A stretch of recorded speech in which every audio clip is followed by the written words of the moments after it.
Welcome to December 12th City Council meeting. Please stand and salute the flag.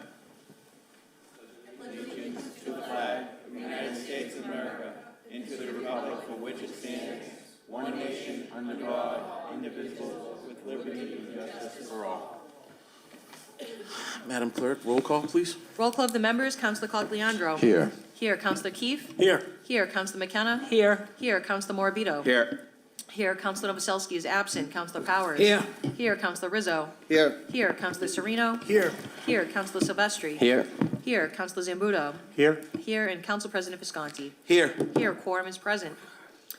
Calendar item number 2, approval of the journal of the regular meeting of December 5th. So moved. Motion to approve. So ordered. Public hearings, calendar item number 3, hearing called as ordered on the application of Geronaldo Nunez, 149 Cummins Highway, Roslindale, Mass., requesting a special permit from the Revere City Council with respect to no more than one principal non-residential structure may be allowed on a single lot to enable the appellant to install a shipping container on the property for the temporary storage of parcels at 297 Lee Burbank Highway. Okay, this being a public hearing, we're going to start off with proponents. Those in favor. Come to the mic. I'm in favor of Mr. Lewis. I work with him over 20 Okay, would you please come to the podium, please? Probably all know me. My name is John Doherty. Okay, name and address for the record. Let's start off with that. Name and address for the record.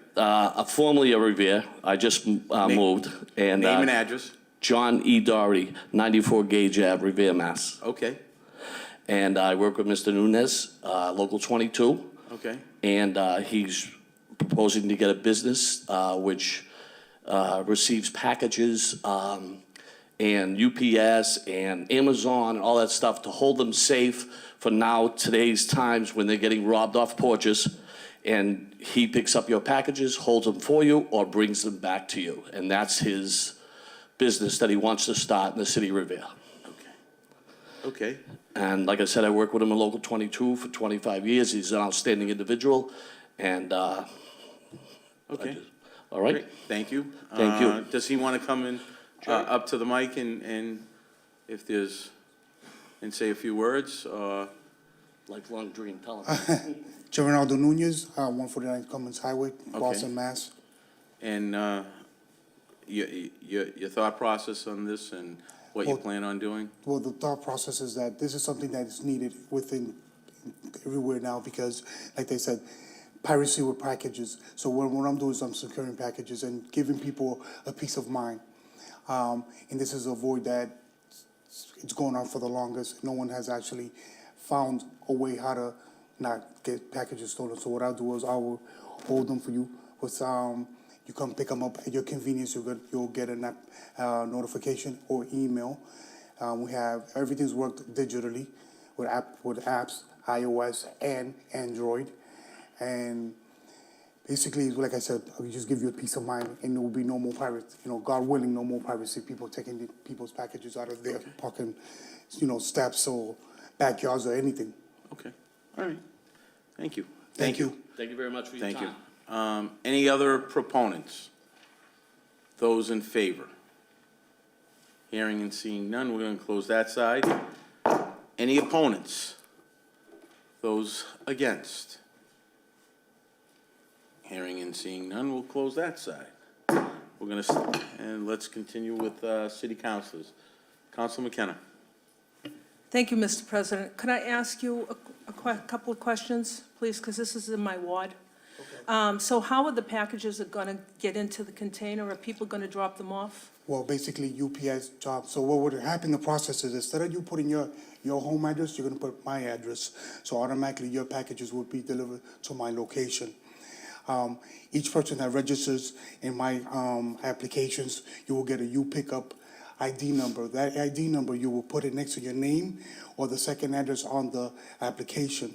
Automatically, when the package comes to my location, your U-Pickup address, ID number will be put into my system, and you'll get notified by our system. So how will these packages get to the container? UPS, Amazon, they'll all be dropping them off? Anyone that you choose any website that you purchase a package, instead of putting your home address, you put my location, that's just how the packages are gonna get to my And no location. people will be dropping off packages there, am I right?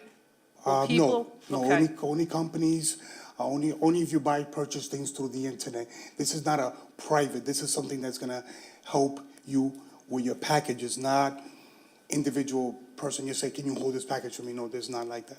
Okay, Correct. thank you. You're welcome. So I'd like to speak on this, please. You can.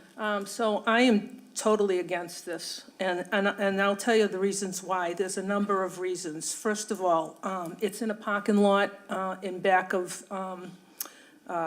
the Rib Place. There are trailers right next door, a bunch of trailers that people live in. It's next to the creek, so it's next to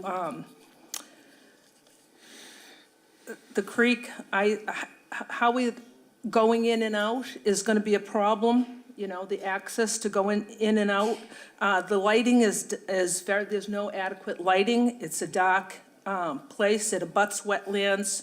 I just don't think it's a good fit for this parking lot. And I also want to say that we are in negotiations with Lee's Trailer Park, and I know one of the requirements that we've asked them is to put a back road there, and that would be where the back road would be, come out. So I'm just not in favor of this. I think your idea is great, wonderful. I just don't think it's a good fit behind a restaurant that abuts a trailer park and on the other side abuts wetlands. So, thank you. Thank you, Councilor McKenna. Councilor Morabito, and then Councilor. Through you to Mr. Nunez. So this would be a temporary fixture, correct? So it would be drop-off. So for instance, how would this temporary device be distinguished? How would it be distinguished between, how would you distinguish it between a UPS store or any location that does a drop-off, like a 7-Eleven where you can pick up and drop off? And how exactly how the containers are gonna look. If you noticed, we have this right here, if you want, if I can approach. You can pass that along to them, and That's how we're gonna distinguish the containers. We're gonna be secured. There will be cameras on them, and there will be lights all around, and there will be a window. It's gonna be manned. It's gonna be manned. So basically, when you come there, someone's actually gonna hand you your package, and you come with a QR code that we sent you, and you come and we'll scan your QR code, and automatically your information comes up, and that's how we give you the package. And the QR code would be provided by like a return company like Amazon No, or? that's our So- QR code's developed by my system, because remember, it's gonna have your information. So when you register automatically, you're gonna upload. So who your- are we registering with? Your With- company? Correct. But so this isn't it's not a facility where, for instance, when you're returning from doing a refund, and they send you a UPS tracking label or a QR code that you can just drop it off at your store. Correct, because what it is that, once again, like I stated. So I guess I'm trying to understand, for some reason, I'm having a hard time trying to Sure. see the connection of how do what would I be dropping off to you? Like, for instance, like, That's the difference. You won't be dropping. I anything won't, off. so- It's whatever you order online. This is what I'm trying to avoid. What it is I'm trying to do here is. okay, so I can use you as a provider to pick up instead of like picking up at a Amazon locker or something else? Correct. So what it is, Amazon provides for Amazon. I'm gonna provide for everyone. You got DHL, UPS, American Post, the US Post Office, whatever you order online. So you'll be a universal hub for a Correct. pickup? For anyone. Whereas like 7-Eleven, you would go to for an Amazon pickup or Correct. vice versa? Correct. Okay. Another question, you're not, okay, yeah, I think I understand that, okay. I was just a little confused at that aspect of it. Okay, thank you. Yes. we're gonna go Council Silvestri and then Council Cogliandro. Thank you, Mr. President. Mr. Nunez? Correct. Thank you. I got to say, I like the idea. It seems very intelligent. I'm just trying to figure out, so I would kind of use you like a PO box is what I'm getting at, right? Correct. Okay, so we put in an order and we just have it sent to your shipping container. The location, correct. How much does that cost the individual? Is that like a monthly? Is it by package? Okay, so this is how it goes. Like everything, if you have a lot of packages that come in, we are gonna have a membership. But if you don't, you say you're a person that maybe when you might get something every 3 months, you only pay per package. So, what will happen is that once we receive your package, we'll put you pick up ID number, my system automatically will charge your credit card. Okay. So yes, we are gonna work on a membership if you do have multiple packages going on all the time. And then hours of operation, We are going to work from 7 a.m. to 9 p.m. at night, so you can come pick up your package before work and after work. Okay. 7 days a week, and Sundays also. So the thing what I'm selling to you here, it's not, hey, I'm holding your package. Convenience and security. Yep, no, I love the idea. Do you have something worked out with the owner of that lot? How did you pick this specific Okay, location? So I've been shopping around. This idea is not, it's not an overnight thing. I've been working on this for 8 years. And it's been really hard to get a location. And because, once again, people can't figure it out. How's it gonna work? I don't wanna hear, so, a friend of mine, John Drury, they know the gentleman that owns the lot, and I presented to him what I wanted to do, and he said, yeah, why not? Let's try it. So now, this is my last question. Because that lot is under agreement, and if it does get agreed, is he letting you know that there's a project coming to that area, or is he just gonna say, hey, pound sand once it's time for you to go, and then are you paying for that spot, or how does that work? I mean, I know that's on you, but I just don't want you to walk into something, think you have a business that's starting, and then 2 weeks from then, they're saying, oh, we're closing up, and we're gonna rip this apart. I was not aware of this, correct. Thank you, Mr. President. Counsel Cogliandro. Thank you, Mr. President. So just to clarify about who can deliver, you're saying anybody that can ship, if I go on to Nike.com and they decide to ship to you, so you're not going to do anything with Craigslist, Facebook Marketplace, anything like that? If someone chooses to put my address as their delivery spot, yes, they will be able to Craigslist, Facebook, whatever you buy on the internet, you will be able to deliver to my spot, correct? Okay, and how many packages do you think you could hold at one time? With the shipping container, we did an estimate about 2,000 packages. 2,000 packages, so we could potentially have 2,000 cars going in and out of there with Amazon trucks right off of 1A, potentially. Well, if someone, like let's say FedEx or UPS comes, they're not gonna come one by one. If everything's gonna come, if they say, well, UPIC has so many packages, they're gonna put it all in one spot. They're not gonna come one truck, another truck, and another truck, and another truck. I understand that, but if the 2,000 packages are going to 2,000 different people, we're talking about potentially two. I'm just trying to paint the picture here. So the other thing I have an issue is the safety of this. Correct. Who's going, you said it's gonna be manned, I understand that, Yes. but, what are you doing for security in that area? What you mean, for the container or the security in general? Well, I would hope for both. You What's- know, just, you got people coming in there that are paying on top of a delivery fee, it sounds like, to have you for convenience and safety. What are they paying? What are they getting for the safety portion of that? The safety portion is that, once again, we make sure that no one steals their packages. That's what we're arguing them for safety. So that's my question. How are you ensuring their safety? We are going to secure the shipping container very well. I mean, I'm not gonna say here and devolve everything that I'm doing to it because it doesn't make sense. But we're going to do the things we need to do within the containers. What kind of training are your employees gonna have? That's what I'm getting at. I don't care what the structure's made out of. If somebody, goes up and decides to rob one of your employees and they have a key to it and then they open up and then they get all the packages, that's what I'm trying to figure out is, it seems like it's an outdoor area in the middle Exactly. of. Well, we're gonna have a window like this, if you used to have a teller. So we are gonna have everything secure. If the packages, we're gonna have that. You ever seen when the packages are really, really big, you have a door that you can only get it, but you can't reach inside. So we'll have taken those steps All right. And just one last question. Sure. How many containers are you planning? Is it one, is it three? Well, this is gonna be the startup container. I actually got approved by the federal government to be all 50 states. So this is only gonna be the start. Revere is gonna be the start, but my plan is to have all 50 states in the United States. This is only the beginning. In this lot, though, just one? That is correct. There's Okay. only gonna be one in each I'm- lot, every place that I choose. Thank you for answering all my You're questions, sir. welcome. Thank you, Mr. President. Counselor Rizzo. Thank you very much, Mr. President. So, just so I have this clear, this is this in a separate lot from a business, or is this in a business lot, just kind of a accessory use? It's in a business lot. So there'll be people going into the business and going into your business, correct? That is correct. At the same time? Correct. I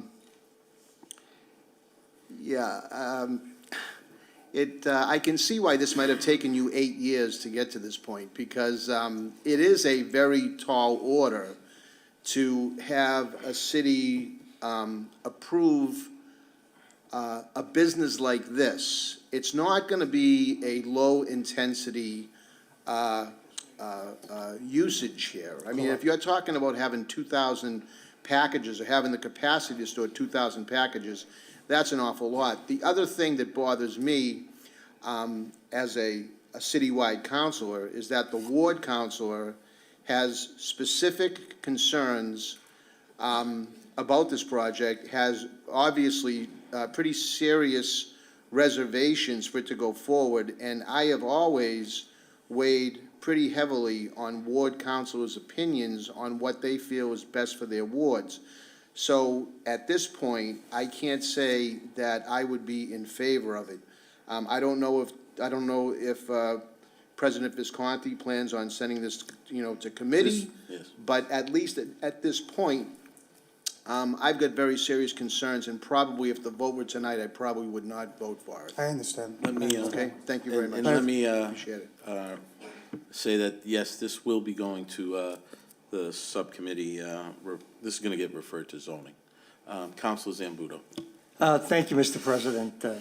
I think most of us know that any special permit automatically goes to zoning. Yes. Anyhow, I like the concept. Thank you. I have a problem with my ward councilor having a problem with this, and I'm hoping that there can be some resolution to this in subcommittee. But I think it's a great idea. Thank you very much. But then again, we got to make the ward councilor happy. So Thank you. we'll try to work out these details in subcommittee, and you might have to be very flexible to get this through. Thank you very much. Thank you. Counselor. Counselor Keefe. Thank you, Mr. President. I too, like Councilor Zambudo, I do like the concept, and I think it's definitely a need. I kind of think about it as ATMs. 20, 30 years ago, ATMs were popping up in parking lots everywhere because there was a need. People needed to go get cash. Those are starting to phase out because of different needs for cash. People use Amazon. They don't want to leave packages on their front porch because of people stealing things, or they live in apartment buildings, et cetera. So there is a need. There's definitely a community need. But I would say there are some thoughts I have when it comes to, we grant one special permit, 10 more people come to us tomorrow. We're kind of falling in line with, why would we say no to this next person? So I don't know if your site is the best site. It's kind of remote. It's in the back. It's not well lit. I think it abuts housing right now. So that's where there's a little bit of a hesitation as far as the space, and of course, like, Councilor McKenna, she does, I tend to lead towards who speaks for their representative of the ward, but I do think that there is a necessity for these types of businesses throughout our city and throughout our Commonwealth, of course. So we will definitely look forward to some more discussion in zoning. I'm going to keep an open mind. Hopefully, you can bring some more information, maybe some best practices, and see where we can find some common ground. Okay, thank you. Counselor Powers.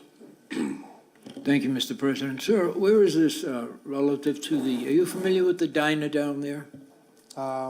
Next to the, I've seen it before, Yeah, correct. where you pull in if you're going to Yep. Target or one of those places. Where is this with regard to that location? That's, it's right after the diner on the right-hand side, the location. Right after the diner? Correct. Okay. I'm familiar with the area now. My concerns, right off the bat, are the problem with lighting. You need plenty of lighting down there, I would think. That's a very dark area, particularly people coming in 8:30 at night to pick up packages. That could turn into a problem. Correct. So it is going to zoning, and I'm going to reserve my comments and make my decisions at that point there, because it's not something I just want to vote on because, you know, there's a need for it. Yeah. So, again, I'm going to refer my comments to zoning, and we'll go from there. Thank you. Thank you, Counselor. We're just gonna, Counselor Maravito, one follow-up? Thanks for allowing me the leeway. I'll save most of my questions, obviously, for subcommittee. But I just wanted to clarify, when you said shipping to your address, the place of business, is it similar to you know how iPostal, you can have a registered mailing address? Will it be the same? Can someone have your address as a registered mailing address? Correct, that's what you. So would it be through iPostal, or it would be your own entity? No, so basically, so when you register on Amazon, you know, you could choose different addresses you could put in the system. Because I send stuff to the Dominican Republic, so it doesn't matter. So what you do is, instead of choosing your home address, you choose my address, where, you know, Burbank Highway, and that's how things will do. Now, you will need to put the pickup ID number that once you register, you'll get that. And you have to put that in any package or any way that you register stuff in any website that you go to. So I understand the aspect, but can someone use your address as a permanent mailing address? If you're Because for iPostal, you can have all your mail, you can use it as a place of business and have all your mail sent there. So would this be the same situation? Correct, for packages, yes. Okay, Yes. thanks. Counselor Sereno. Thank you, Mr. President. Through you to Mr. Nunez. I too like the concept, and I think it's a great business concept, but I'm kind of struggling on the location a bit. So I'm looking on Google Maps of that parcel. So where exactly on the land would you be putting the shipping container? So the buildings are right in the front, on the right-hand side towards the rear. A little close, not too far back, but a little closer up. Okay. All right, it looks a little tight. And my concern, actually kind of what Councilor Cogliandro had referenced, is traffic. And if you're talking, 2,000 packages, even if that's 200 trucks, be it Amazon vans or UPS trucks, FedEx trucks, whatever, however many that shakes out to, it looks like it would be very difficult for them to come out of the parking lot and then turn right back onto 1A to go toward Bell Circle. So it essentially, because of where the location is, it's at the off-ramp split of where you would take the off-ramp to go toward 145. So my concern would be would we be then adding, all that traffic onto 145, because they're gonna be forced to go down that ramp and then make the U-turn to come back up to go 1A. So I think the traffic concerns too need to be discussed and kind of ironed out and whatnot. So, thank you, Mr. President. Thank you. Thank you. Counselor McKenna. Just like one last word. follow-up? Yes. Yes, so I think the idea is great too. I just want you to know that. But Mr. Nunez, it's abutting a residential area, which is trailers, and it's 9 o'clock at night. I wouldn't want that. But the other thing I was going to ask you, have you tried like these big parking lots? I mean, Target has a gigantic parking lot in the back. No one uses the back of the parking lot. Stop and Shop has a big parking lot. Did you ever look at the parking lots? I think without residential, And in honesty, there hasn't been a rock I haven't knocked, and there hasn't been a door. It's trying to get the connection, the contact person to actually who owns this lot. I tried a lot of parking lots. A lot of them don't want it because they feel that, your space is gonna take away from parking. Some people says, no. I think what people don't understand is that my business is gonna draw a lot of business to a lot of businesses that you do have my parking lot. Why? Because, let's for example, Target, Stop and Shop, more people coming through, more people gonna have more foot, traffic. You decide, oh, I'm here now, let me go buy something now, let's do this now. Right now, it's like everything, they don't understand. Once they see the whole process, like, now I get it. And this is like, it's like everything in life. You didn't know you wanted it until you got it, and you're like, how can I live without it? It's gonna be the same concept with this. Okay, well, thank you. And thank you. I will reserve my comments since everybody has spoken, and, everybody has voiced some similar concerns, and what I'll do is I'll reserve my comments for zoning. How's that? And we'll refer this to zoning on December 19th. Thank you. Thank you. Calendar item number 4, hearing called is ordered on the application of Shirley Avenue LLC, 163 Shirley Ave, requesting a special permit from the Revere City Council to enable the appellant to raise the existing non-conforming structure and construct a brand-new 5-story mixed-use structure consisting of 2 commercial units on the first floor and 32 residential units on floors 2 through 5 at 163 Shirley Ave. Proponents, those in favor, excuse me.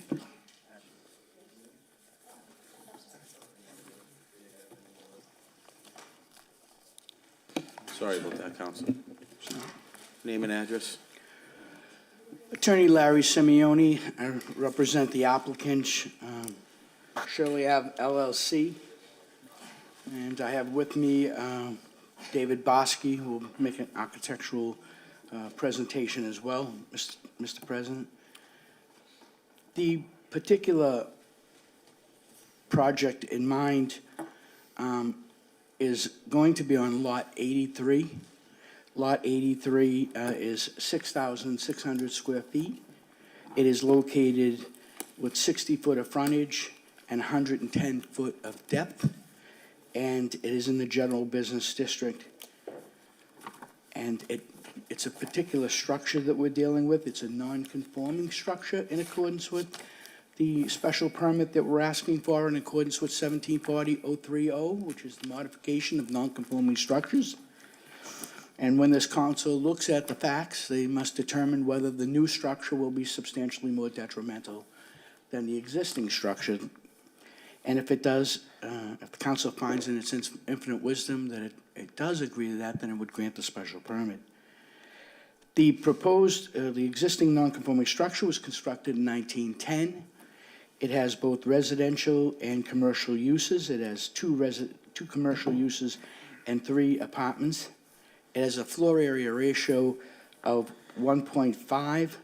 It has 9,580 square feet between the first floor and the basement. It is the intention of the applicant to raise this structure and create a 5-story building. This building also will be a mixed-use building.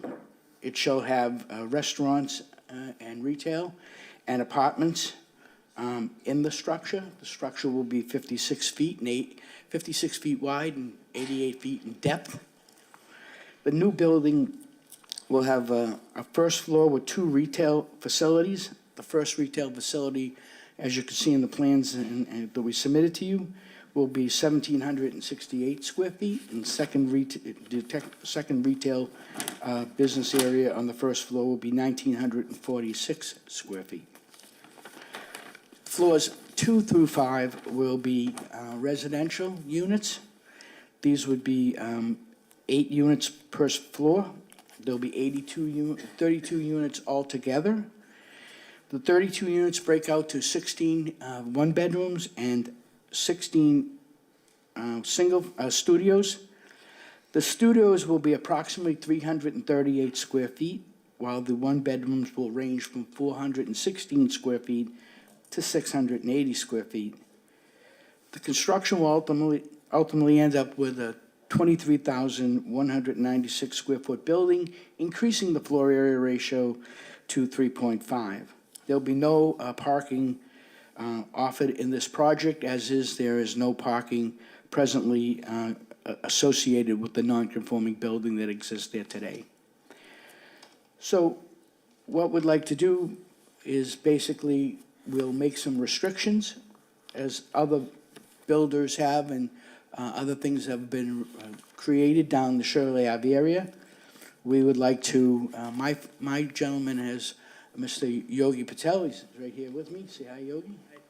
Yogi's on this building for a very, very long time. He's quiet, and because most of you don't know who he is. But he's put some substantial money into the city of Revere recent. He just purchased a very large gas station on Squire Road.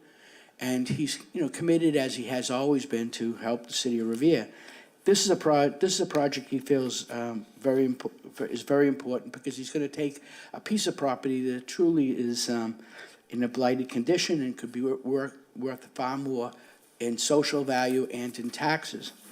So we're asking basically that there'll be restrictions as to parking. There'll be no parking allowed for the residents, similar to what was done at Yeaman Street and other locations. And, basically, these people will have no cars. They will not be allowed to have cars if they're a resident. And we feel that that's, and Mr. Bosky will further elaborate, we feel that that's part and parcel with the people who live in this area. There's local transit, mass transit. They don't usually own cars. It will be an opportunity to take a piece of property and bring it to a far better standard than what's there on Shirley Ave now, notwithstanding the 5 or 6 new buildings that have been created and have really changed the face of Shirley Ave. And certainly the face of Revere. You go down there and it's something to see. Beautiful buildings, as you'll see here, people enjoying the streetscape and so forth. So at this time, Mr. President, and members of the council, I'd like to introduce you to David Bosky, and he'll go through the plans that we are presently presenting to this honorable body on behalf of Mr. Yogi Patel.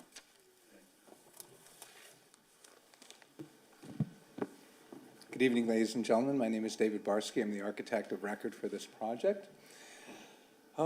Shirley Avenue is, I don't think we can talk about this building without talking about Shirley Avenue in general, as everyone has witnessed to seeing this transformation that's going forward on Shirley Ave. Many new buildings. I happen to be the architect of most of them, as it turns out. I started with one, and I want to say I probably have about 10 buildings either completed or under design or under construction on Shirley Ave. So, whereas I will hone in on the building itself, I wanted to sort of talk a little bit about the urban planning aspect of this building, because it is really part and parcel of something that's going on Shirley Avenue in terms of the heights of the buildings, the massing of the buildings, and also the building program. Larry mentioned the parking aspect of this. Now, we now have under our belts a number of buildings, so we really understand much better exactly whether or not the goals of the zoning are working. In other words, so we have a multitude of new units that are occupied on Shirley Avenue. And we're looking at buildings with as much as 94% of the occupants do not have cars. So, when you combine the need for housing together with the need for transportation, and you take a Shirley Avenue, which is walking distance from the T, it's an opportunity that the zoning board clearly saw to create density and without creating a huge traffic problem. Now, maybe I'll just give you a quick a rundown of the design of this building, how it came about. It's really a prototype that has been repeated now from 177 Shirley Ave, 180, 191, and on it goes. Since I have become the architect of record for a number of these buildings, a significant effort has been made to make sure that they're not all the same. In fact, they're all very different. I'm even getting to the point where I'm pushing my clients away from certain building materials and bringing in different building materials, and this is a good example of that. So a heterogeneous rich streetscape with meaningful meaningful retail at grade. And when I say meaningful, I mean a retail that's large enough and well appointed enough that you could actually get quality tenants in there. And if you walk down Shirley Avenue today and you see all the new tenants occupying these buildings, I will rest my case, because there's just some fabulous new restaurants and all kinds of other things that are really adding significantly to the richness of this area. And hopefully, by the end of this, we'll all agree that this is part of that story, and we'll. So, Larry's covered the building program itself, 32 units, 2 units retail at grade, and I'm just going to go over some of the details with you. And let me remind you that this is gonna go to zoning anyway, so Yeah, you'll probably I have to. won't go crazy. I'll just, Okay.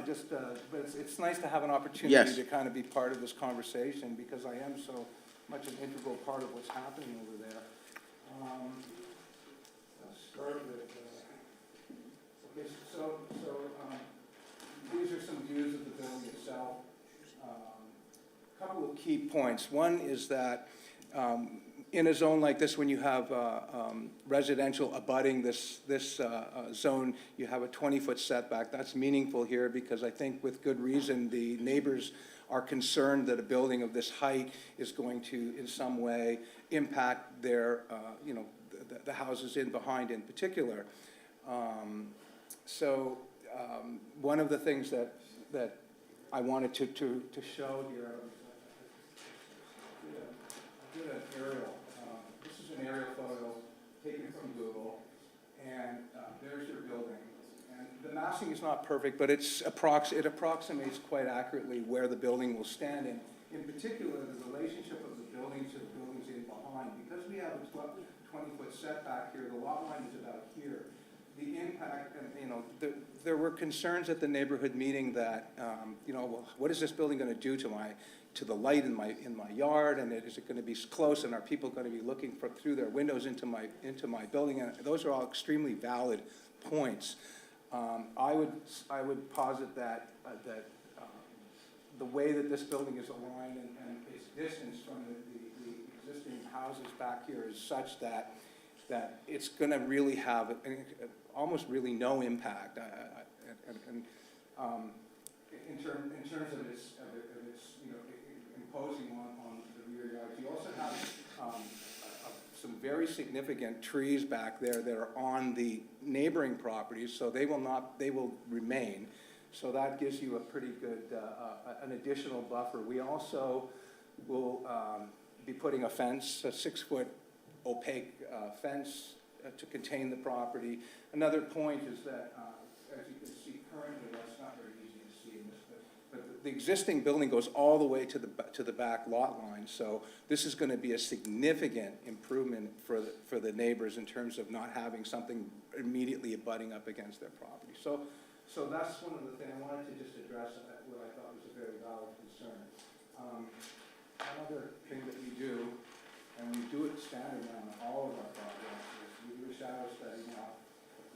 So it's a little bit confusing, but the bottom line is that this building will at no point cast a shadow on any of the neighbors. I could go through it in detail. I don't think you want that, but we know it's a software that we use that actually gives you extremely accurate shadow casting at 3 different times a year. So we wanted to prove that that this isn't going to cast a dark shadow over the neighbors. So a couple of nuts and bolts items that we just want to cover on the grade level. The grade level.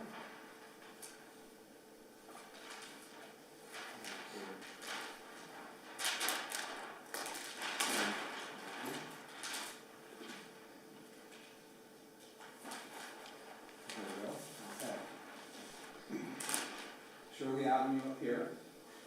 A couple of things.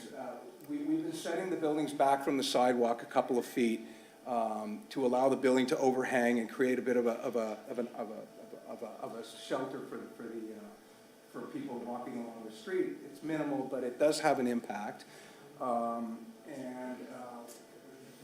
Another item, we have a transformer here, which would be screened. We have a trash room, which is all the way in the back. We actually, since the last neighborhood meeting, pulled the building back away from the lot line so that the trash barrels can be easily taken and rolled to the street and collected. So that's another very important, it seems minimal, but obviously trash management in these properties where you have no room to move around, very, very critical. We have two commercial areas setback. One other thing about setbacks is that Councilor Novaleski has requested on a number of occasions, and it's reflected in the buildings. What we do is we take the fifth level and we set it back.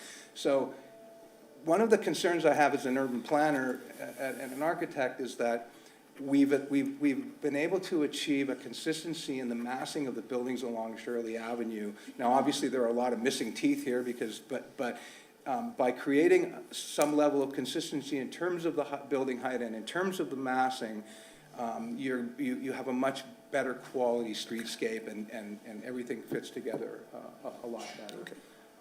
I think maybe I could talk all night about this. That's. I won't. You may have to repeat yourself at the zoning, so. Yeah, no doubt. So perhaps I can address any questions that you may have. It's a public hearing, so we'll start off with proponents, and then we're gonna, if there are no other proponents, we'll close that side of the hearing, okay? And then we'll start off with opponents, those against. Opponents. Name and address for the record. Thank you. My name is Chinny. I'm representing my family, 7 of us who live at 47 Home Street, directly behind this project. We joined the neighbors meeting on December 6th, and everyone was against this proposal.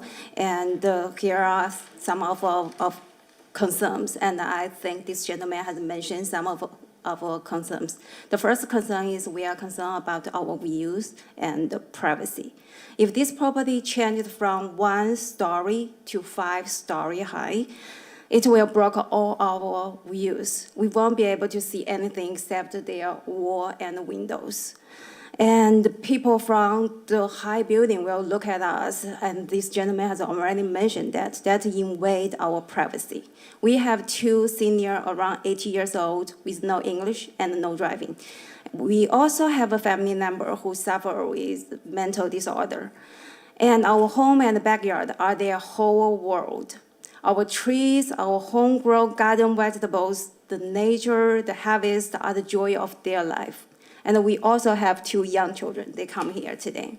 We don't want to end the stress by losing our privacy for them to play in our own deck.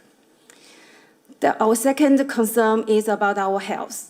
32 apartments will bring 32 apartments trash. All that trash bins will be located. I think the gentleman that I mentioned has already on the back. That means next to us. And we don't know how many chemicals, the smells, the rat problems, and the trash tossed from the higher floors will directly land on our backyard. And we will suffer all these issues every day. Third, we are concerned about the traffic. This project will, of course, increase in the traffic in our neighborhood, even though it shows no parking. But will you guarantee the people in that 32 apartments will never take Uber, or they will never have visitors? If yes, the traffic concerns us. We understand the zoning code and respect everyone's rights. So we are open to discuss it with the builder. Here are our proposal. First one, revise the 5 floors with 32 apartments to 3 floors with 16 apartments. Because both buildings on the side of this property have just 1 story high. We understand that those buildings are old buildings. But the new buildings on the same side of Chanel Avenue, 117 Chanel Avenue with 4 stories, and 57 Chanel Avenue with 3 stories, Why, on the same site, in the middle of Shannon Avenue, does this project need to be 5 stories? That's way too much for this area. Second, before the border of our property and this project, the gentleman mentioned we'll have a fence, but we want a wall because the rat comes through these 2 properties. And the materials and the heights need to be discussed with us. And not located the trash next to the border wall, which is in front of our property. The last one, no windows for the first floor of the 2 stores, which we suffer the windows now for the current property, always during summer have bad smell from that window. So if this is a new building, no windows for the first floor of the 2 stores on our side, and no windows or a limited window on the upper, higher floors, which face us. Our family lived here for 25 years. It is our home. We organize people to clean up the park. We provide free Chinese language class for all the children of the city for the whole year. We represent Chinese culture at the Revere Historical Museum. I serve on the board of Revere Cultural Council to promote cultural well-being for the whole city. We contribute us in many different ways in Revere. I hope you will consider our work is on this project. Thank you so much for your time and consideration. Thank you. Thank you. Any other opponents? Those opposed?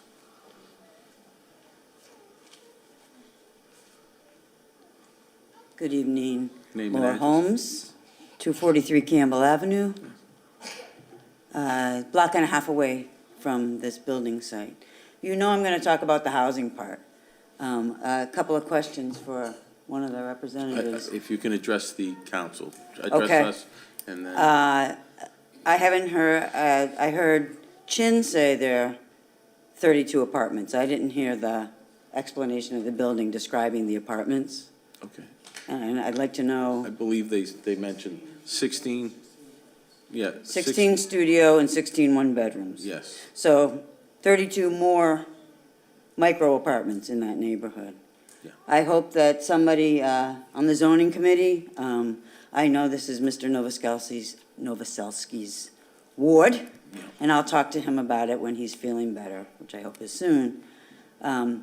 But one question I have is, how many of these one-bedroom and micro units have been approved in the Shirley Ave area in the last Ms. Holmes? 5 years? We're going to stick to this, I'm talking about it. yeah, well, let's stick to the topic here, that's fine. Never mind everything else, but let's stick to this. No, Okay. no, we don't have to stick to the topic. Yes. Yes, we do. It's a public hearing, and to Yes. me, with all due respect, Yes, the reason I'm talking about this is because affordable housing Okay. is the pressure. okay. The more we build units that are not affordable, the State more your it pushes point. up the rents on all the units in the neighborhood. When do we get to Okay. talk about a whole neighborhood? When will the city council do something about affordable housing? Okay. Nothing's being done.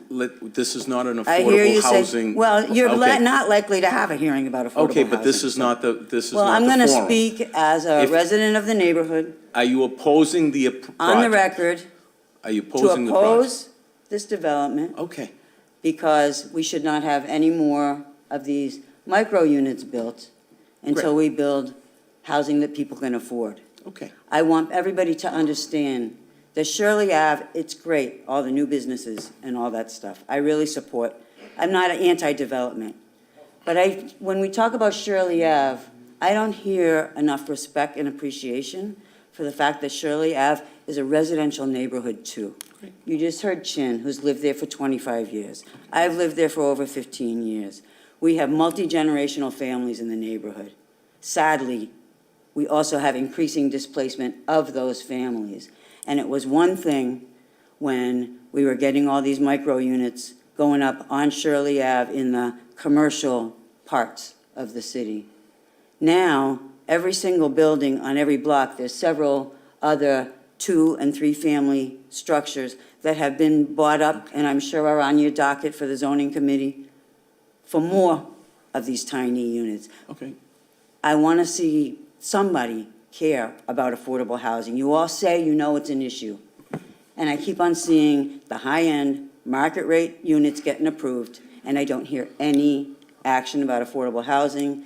The Affordable Housing Trust Fund was established almost a year ago now.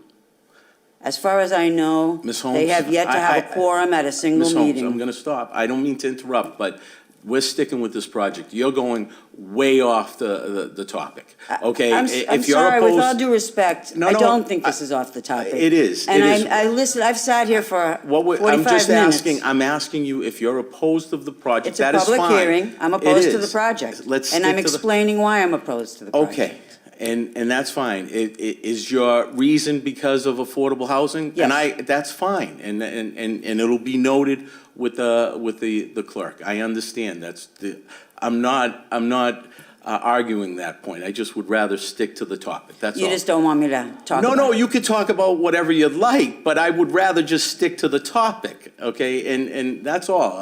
Affordable housing is another issue, I understand. And if that's your issue. This is affordable housing If issue. that's your issue, you've made that point, okay? And it's noted, that's all. I'm not gonna argue about that right now. We're not discussing affordable housing. We're discussing this unit. If you want to discuss affordable housing, that's a discussion for another day. I'm sorry. There is going to be housing in this building, right? There is, yes. That's what we're talking about. Okay, So at least some of it should be affordable. And there should be a plan okay, for more affordable housing throughout the city. okay. And it's going to be an election year. You all are needing Thank to you. be accountable to the community. Thank And you. I'm not going to stop coming, and I'm not going to stop bringing up these issues. And Thank I you. really look forward to seeing some kind of action and feeling like I get the respect that I afford to everybody else. Thank you, Ms. Holmes. Thank you. Any other opponents? Those opposed? Hearing and seeing none, we're going to close that side. City councilors, Council Silvestri. Yes, thank you, Mr. President. Through you, sir? Yeah. So my question is this. There's 123 Shirley Ave, it's 4 levels. There's 100 Shirley Ave, which is 4 levels. Now, they do have the setback, like you said, that the top floor is set back further from the other one. Is there a reason this building has to be 5 levels? Excuse me. All of the buildings that you refer to are 5 levels. Oh, that's not true. I live in one. 100 Shirley is... 4 levels, 4 floors. I live on the 4th floor, it's the top floor. You would know. Yeah. I designed the building and I can't remember, I'm so sorry. Most of the buildings that I've done on Shirley Avenue are 5 stories. One of the factors in building once you reach 4 stories, you need an elevator. Right. So the cost of the elevator plays into that, and that's really not the issue. I think by setting the 5th story back significantly, I think that when you're on the street, you read 4 stories, and let's face it, the 5th story gives you much needed density, and that's what that's about. Can I respond to a couple of the concerns of not necessary? Okay. Well, why don't we stick with the council first? And then, in my listen, I am all for this project. I actually, as I said, I live at 100 and Shirley Ave, and I know this model can work because it works. People aren't allowed to have your car there unless you have one of the 9 spots. Those 9 spots, you don't get a spot. Your car gets ticketed and towed on Shirley Ave because they sweep 5 days a week. So I know this model works, but I do understand the constituents and the residents who abut that. And I don't know if I would want a 5th or 4 or 5 stories above me looking down into my yard. And that would be my biggest concern with the whole project. Thank you, Mr. President. Thank you. Council Maravito? Thank you. Tonight we heard a speaker who lived in the area for 25 years, another one who lived in the area for 15 years.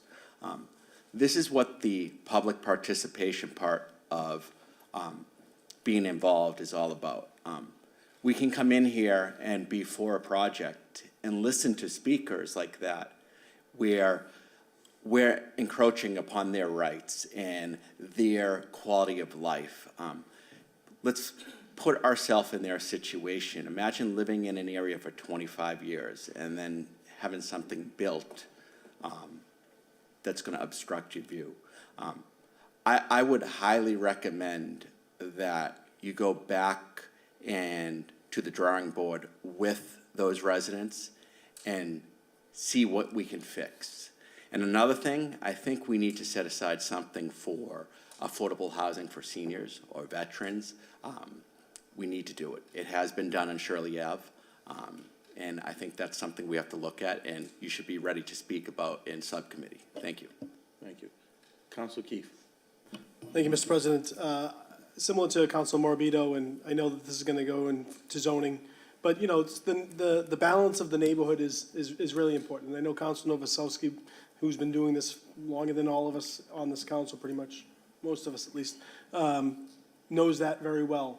He always takes into the consideration of the wants and wishes of the neighbors. You know, the neighbors here clearly are well-spoken and to what they want. I mean, I would hope that there's some alignment in what they want, because I can tell you that 3 floors and 16 units, you know, if that was amenable, I'm sure that the neighbors would be excited, but I highly doubt that you'd get any affordable. And then, or if you got affordable, you'd probably get bigger. So it's one of those where what is the greatest need, and where is that negotiation point? So I'd love to see the balance happen here, because I too agree that these projects on the Ave have done really well. They've done really well, and Shirley Ave has looked very, very good. I mean, we know that there's been, you know, past issues that were, a lot of them have been rectified. But we also know that the city is getting tighter, and waiving parking requirements is becoming a little bit more of an issue. You know, we've definitely we've had to eat our share of crow from time to time, not in every project. There's been a lot more good than bad for certain. And not all of them come in front of us, we also know that too. But there needs to be a little bit more balance on this project. So I would hope that by time this goes in front of zoning subcommittee, there is some more community relations drawn up, and there might be a better offering. Because if at this point, if it comes just to at this point, I'm not ready to go forward with it at this point. Thank you. Council Rizzo. Thank you very much, Mr. President. Just one quick question before I just make a couple of comments. Does this need any variances? So the special permit waives the variance? It doesn't need a variance because 1740-030 entitles this honorable body to grant an increase in nonconformities and also to allow new nonconformities. Okay. That was done in 2007. Okay.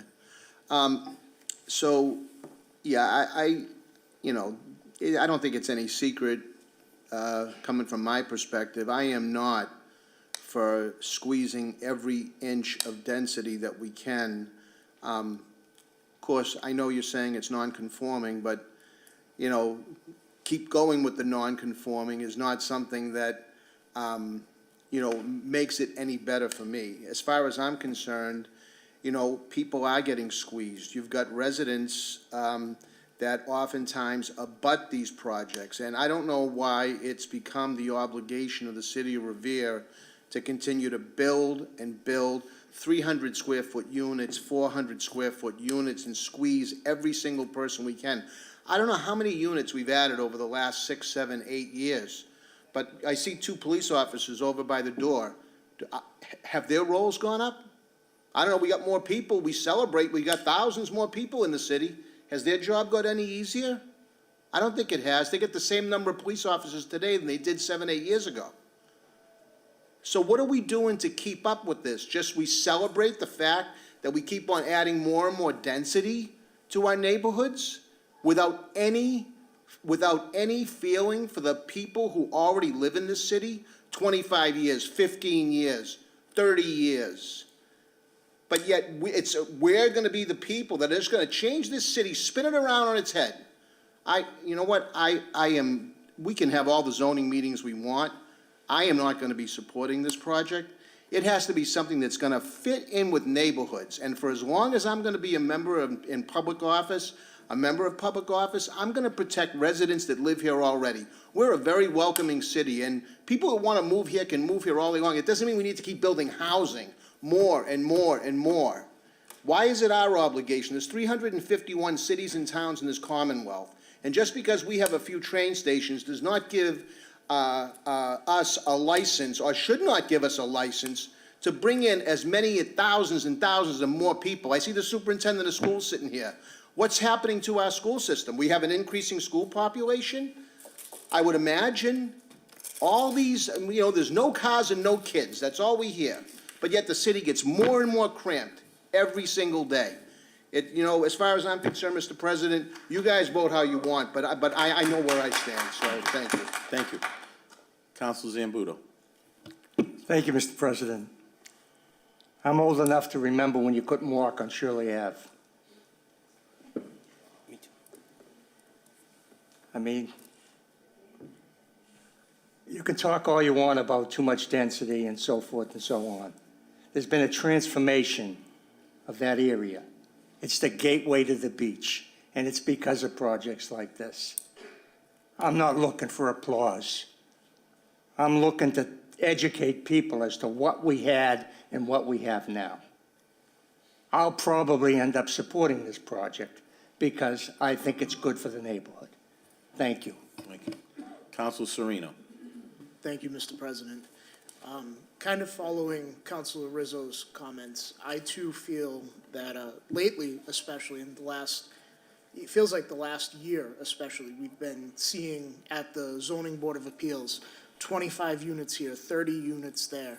Up here, 4 townhouses, 4 townhouses on a lot that should have, 2, or technically 2 two-family homes, I guess. But we're constantly, every month, every week, we continue to adding to the housing stock. And to Ms. Holmes' point, she's absolutely right. None of these projects that come before us are helping affordability. None of these are helping people who could use these living arrangements, these houses, apartments, at an affordable rate. And Councilor Zambudo was correct. Shirley Avenue has seen a transformation for the positive. But at what point do we keep doing this over and over in every parcel? I said to one of my colleagues on the council, this city isn't going to be happy until every parcel is built up, 10 stories, 5 stories, 4, whatever, however many you want. Every piece of commercial, businesses, everything, we always have to go up and add stories and housing. And, I was looking at the Google Maps and looking at the parcel, and I agree, something needs to go there. It's an old building, it should be demolished, something should go there. But why can't it be something commercial? I know, I subscribed at the beginning, when Mayor Arrigo got elected after Councilor Rizzo left office. I understood we needed to build a lot of apartments to attract people and to attract, more folks so that we could get restaurants and businesses and this, that, and everything else. We have the people. We've built the apartments. We've built the housing stock. Why now does every single parcel have to have housing? I just don't understand why every piece of commercial property has to be a mixed use. You can't just build a restaurant or a shopping market or what have you. Everything has to go up and include apartments or condos or, anything, micro units. So I've made up my mind, this can go to zoning, but I too will be voting no on this. So thank you, Mr. President. Thank you, Mr. President. David, could I ask you a question, please? So did you ever think about dumpsters instead of barrels? A dumpster instead of, it is dumpsters? Well, one thing. Roll the barrels out. This is a fully contained trash storage. It's completely contained. There's It's inside, right? no trash spilling out at all. Okay, all right. No rats, none of that stuff. So that was one of the concerns, which is a valid concern, but this building has a solution for that. Okay. As do all the buildings that we're doing, by the way. We have completely self-contained trash rooms. Yeah, it's an important point. Thank you. I agree with Ms. Chin and Ms. Holmes. I think that, Ms. Holmes, I just want you to know that there are counselors working on privately. Right now, we can't say anything, but there are counselors working on affordable housing in Revere. I just want you to know that. Ms. Chin, I do think this building is too big. I think it should come down. If all the others, if my counselor, Silvestri, says that a lot of the buildings are 4 floors, then maybe it should come down a floor. I agree with you. If it was my house, I wouldn't want to look at a building. I wouldn't want windows in my yard. If it's a sacred, your place is a sacred yard where your family goes, then I wouldn't want people looking at me and viewing my privacy. So, you know, I think this could work, but I think you need to listen to the people. Thank you. Council Cogliandro. Thank you, Mr. President. I won't support any project in the future that the neighborhood is not on board with. If people living in a neighborhood are uncomfortable, they're not made to be happy, then it is an absolute no from me. And I do have a question through you, Mr. President, to the developer. Is he willing to do 3 stories? And I only ask this because when she brought it up, the gentleman there was laughing at the woman when she said, would you be willing to do 3 stories? And that's a little bit, I'm gonna be honest with you, I'm the only one at an angle on it. It's a little disrespectful to the woman who went up there and spoke. So if that action is any indication of how the neighborhood meeting went, it's an absolute no from me, but I'd like an answer to that question, please. So on behalf of the developer, let me say that the neighborhood meeting was about an hour and a half. It was consumed by the affordable housing issue. It did not address in any way this particular house, with the exception of the young lady and her family that's behind me. They were very candid, and we told them that we would prove that there would not be a shadow casted. They said that, oh, it's gonna, Ira Novoselsky, the ward councilman, was there, and he also told them there would be no shadow. Now, Ira lives right next door to them, you know, but we've decided to not let Ira be the person that makes that call. So we've presented a shadow study which indicates that there'll be absolutely no shadow.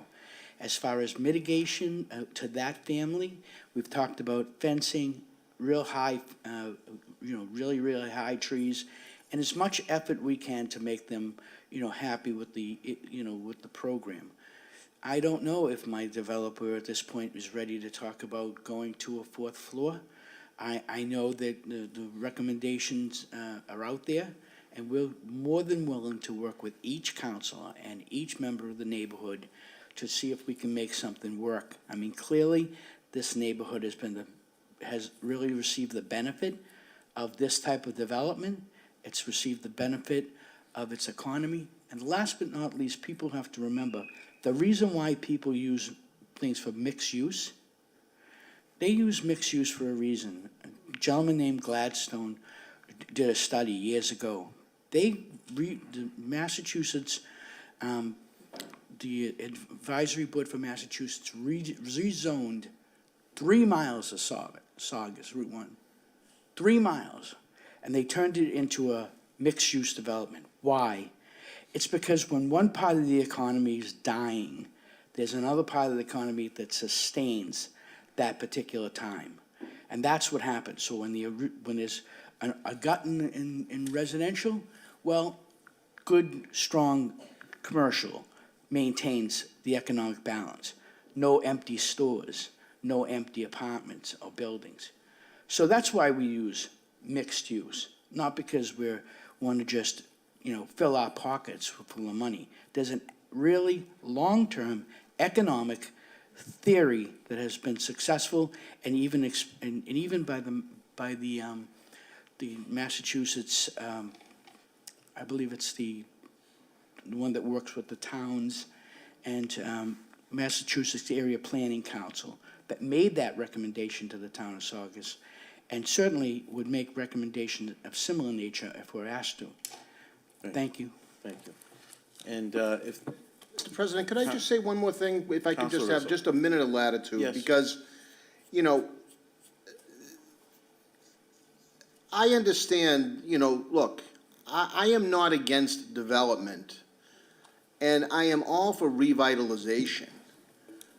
I am all for taking something old and turning it new.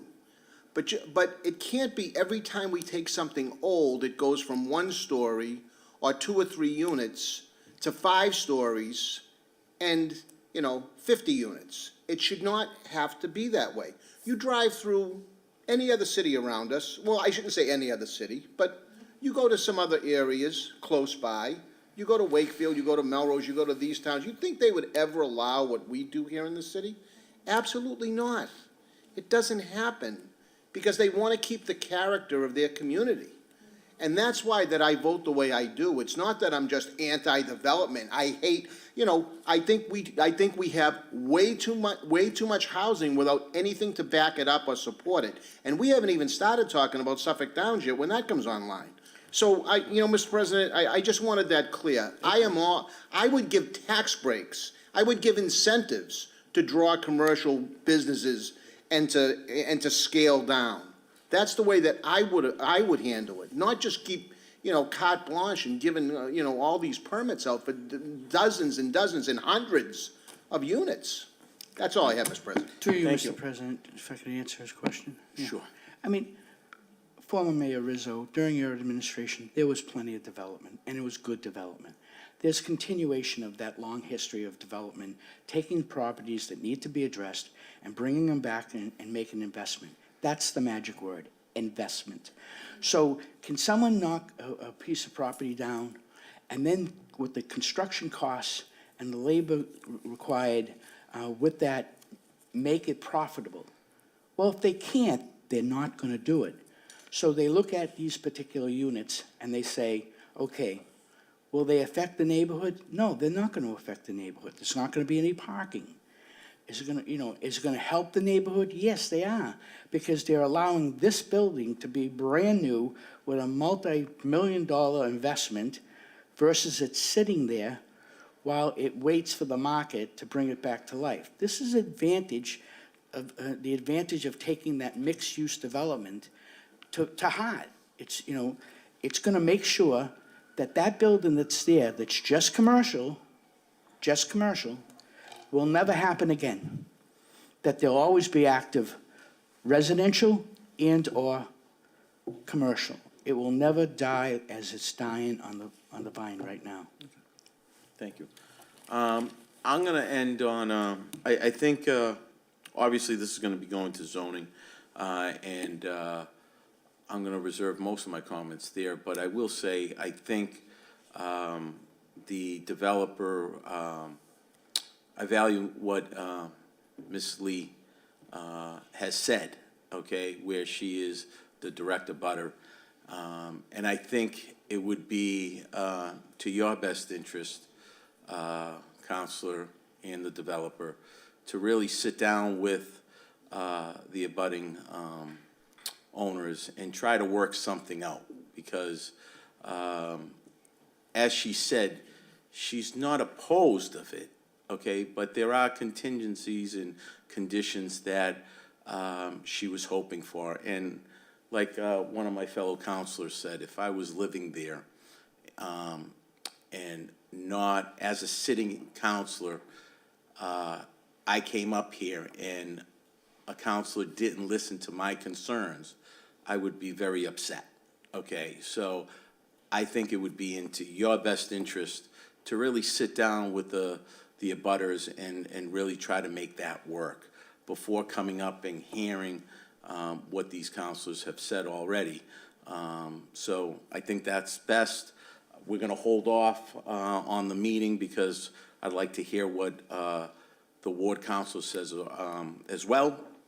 So I think this meeting will get postponed to January. But I'm hoping that in that time, excuse me? It's going to go to subcommittee. Yes, we're not going to vote on it tonight. Okay, it is going to go to zoning subcommittee in January. because I do want to hear what the ward counselor has to say, but I would advise in the interim and in between that time that you do what you can to reach some middle ground. Thank you, Mr. President, and thank you, members. We always will take the advantage of the time and effort to do whatever we can to make sure that we not only are good for the development and the economy, but also try to mitigate whatever we can for the neighbors. Great. Thank you very much. Thank you. Thank you. And this will move to zoning in January at a later date. Thank you. Calendar item number 5, hearing called is ordered on a joint petition submitted by National Grid and Verizon to install 2 new jointly owned poles on Fernwood Avenue and 454 Broadway, in accordance with the plan on file. Okay. We'll start off with proponents. Those in favor? Do we have anybody here from National Grid? No? Mr. President, Is there anybody here? Yes. Councilman. I don't see anyone here from National Grid, but I did meet on this site with the National Grid representative and with the owner of Cambridge, well, the building that Cambridge Health Alliance sits on. This is to supply the power for the addition to CHA. They have to add some poles onto the end of Fernwood that will supply power to the additional space that Cambridge Health Alliance is going to assume with the reconstruction of what formerly was the Moose. So, Mr. Hamel he needed this, and the representative from National Grid, his name escapes me now for a second. That's okay. We went over, Moses went over the plans, and I was okay with it. Okay, And, let's, so- it's still a public hearing. Let's continue with that. If there's no proponents, let's close that side of the hearing. And anybody opposed? Any opponents? Hearing and seeing none, we'll close that side of the hearing. Okay, councilors, I believe this is Councilor Keefe's ward, and you just spoke. Is it, this is gonna go, we can vote on this. We can vote on this. If there's no objection, we can vote on this? Okay, roll call? Shall the City Council grant the petition submitted by National Grid and Verizon for 454 Broadway in accordance with the plan on file? Councilor Cogliandro? Yes. Yes. Councilor Keefe? Yes. Yes. Councilor McKenna? Yes, Yes. Councilor Morbido? Yes. Yes. Councilor Novoselsky is absent. Councilor Powers? Yes. Yes. Councilor Rizzo? Yes. Yes. Councilor Sereno? Yes. Yes. Councilor Silvestri? Yes. Yes. Councilor Zambudo? Yes. Yes. And Council President Visconti? Yes. Yes, the petition has been granted. Okay. Calendar item Go ahead. Calendar item number 6, hearing called is ordered on a petition submitted by National Grid to install underground electrical conduits from proposed new pole P899-2 on Fernwood Avenue in accordance with the plan on file. Move the question, Okay, please. all right.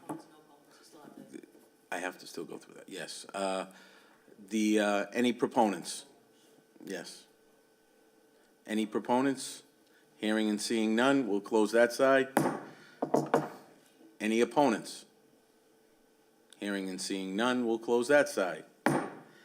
Councilors, Councilor Keefe? Same? This is same project. Okay. Thank you. If there's In no favor. objection, we'll take a roll call. Thank you. Shall the City Council grant the petition submitted by National Grid for 454 Broadway in accordance with the plan on file? Councilor Cogliandro? Yes. Yes. Councilor Keefe? Yes. Yes. Councilor McKenna? yes, Yes. Councilor Morbido? Yes. Yes. Councilor Novoselsky is absent. Councilor Powers? Yes. Yes. Councilor Rizzo? Yes. Yes. Councilor Sereno? Yes. Yes. Councilor Silvestri? Yes. Yes. Councilor Zambudo? Yes. Yes. And Council President Visconti? Yes. Yes, the petition has been granted. Calendar item number 7, hearing called is ordered on a petition submitted by National Grid and Verizon to install a jointly owned pole P3139-1 at 275 Squire Road in accordance with the plan on file. Proponents, anybody in favor? Hearing and seeing none, we'll close that side. Any opponents? Those opposed? Hearing and seeing none, we're gonna close that side. Councilors, Councilor Sereno?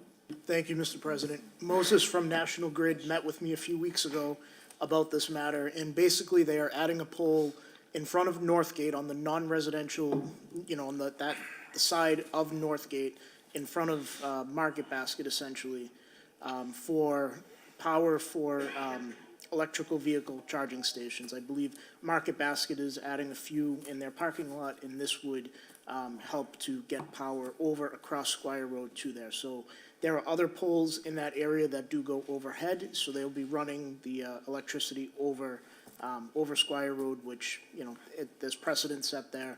I have no issue with it. And on another matter, I want to commend our counselors and commend Moses from National Grid, because since our last meeting and since we had our stern discussion with National Grid, I'm beginning to see action on requests that I had made to them. So I have no problem happily supporting this and hoping we can get it through tonight. Well, that's good to hear. Good. Roll call? Shall the City Council grant a petition submitted by National Grid and Verizon at 275 Squire Road in accordance with the plan on file? Counselor Cogliandro? Yes. Yes, Counselor Keefe? Yes. Yes, Counselor McKenna? Yes. Yes, Counselor Morbido? Yes. Yes, Counselor Novoselsky is absent. Counselor Powers? Yes. Yes, Counselor Rizzo? Yes. Yes, Counselor Sereno? Yes. Yes, Counselor Silvestri? Yes. Yes, Counselor Zambudo? Yes. Yes, and Council President Visconti? Yes. Yes, the petition has been granted. Calendar item number 8, hearing called is ordered on a petition submitted by Verizon and National Grid to install 2 jointly owned poles on Walnut Street, Revere, Mass, near the intersection of Brookline Street, for new service to a residential structure at 121 Walnut Street.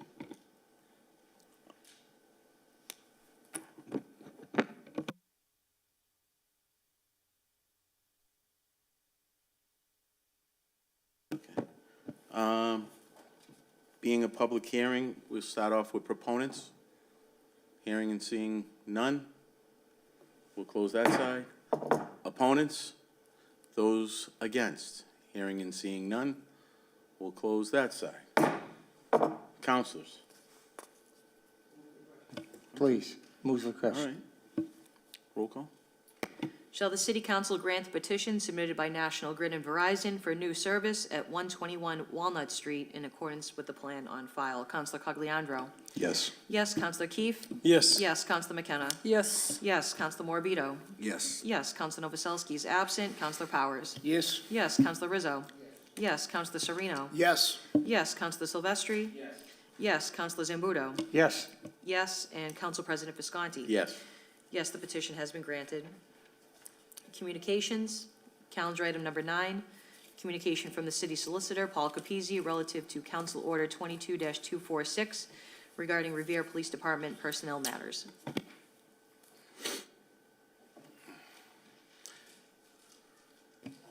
Name and Good address. evening, members. Name and address. Paul Capizzi, Solicitor's Office down the hall. Is that where you at? 281 Broadway. Welcome.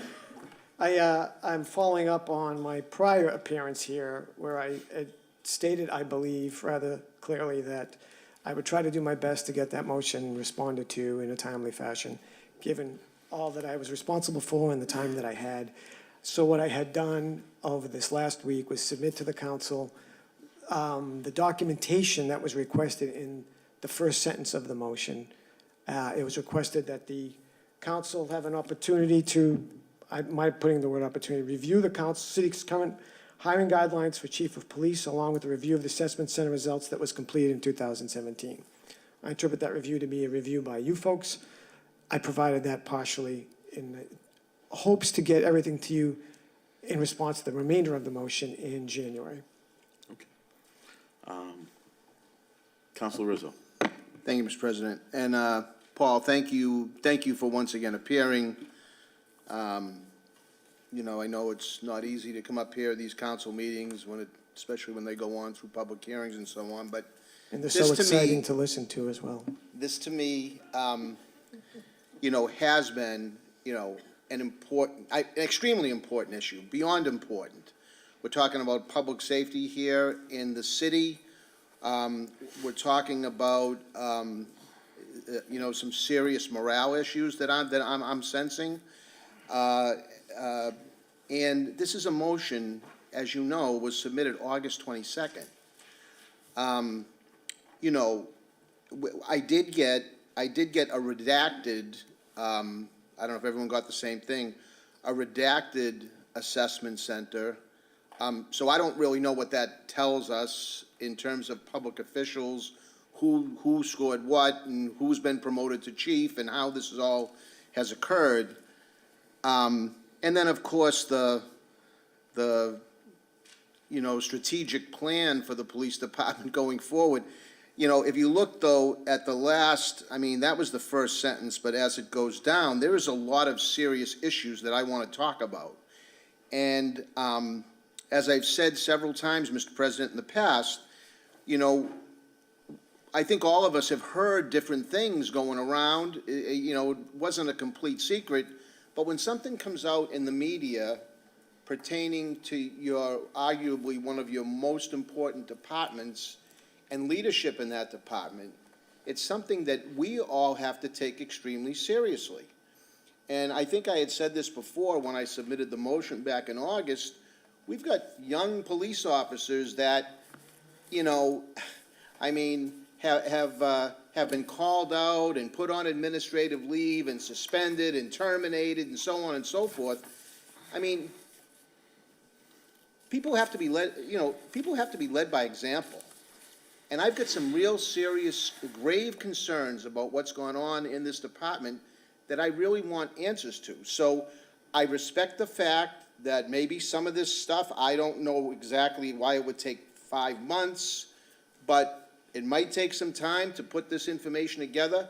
I would hope that this can come to some resolution. You had indicated last meeting, and I think you and I had exchanged a couple of emails, and I thought, and it was actually my mistake, I thought that we were going to be discussing this in full detail tonight, and you said I'll try to get some of it by the 12th, and then maybe the rest in January. So I stand corrected there, but I really do want to bring this to a head and actually get to the bottom of what is going on, because, every week that goes by, every month that goes by, I'm getting more and more concerned. And I do know that, we've got some real serious talks that have to be had. And so I'm hoping through you, Mr. President, to the clerk and to the city solicitor, Mr. Capizzi, that we can put something with substance, that these requests can actually be fulfilled in terms of getting the information, so we can talk about,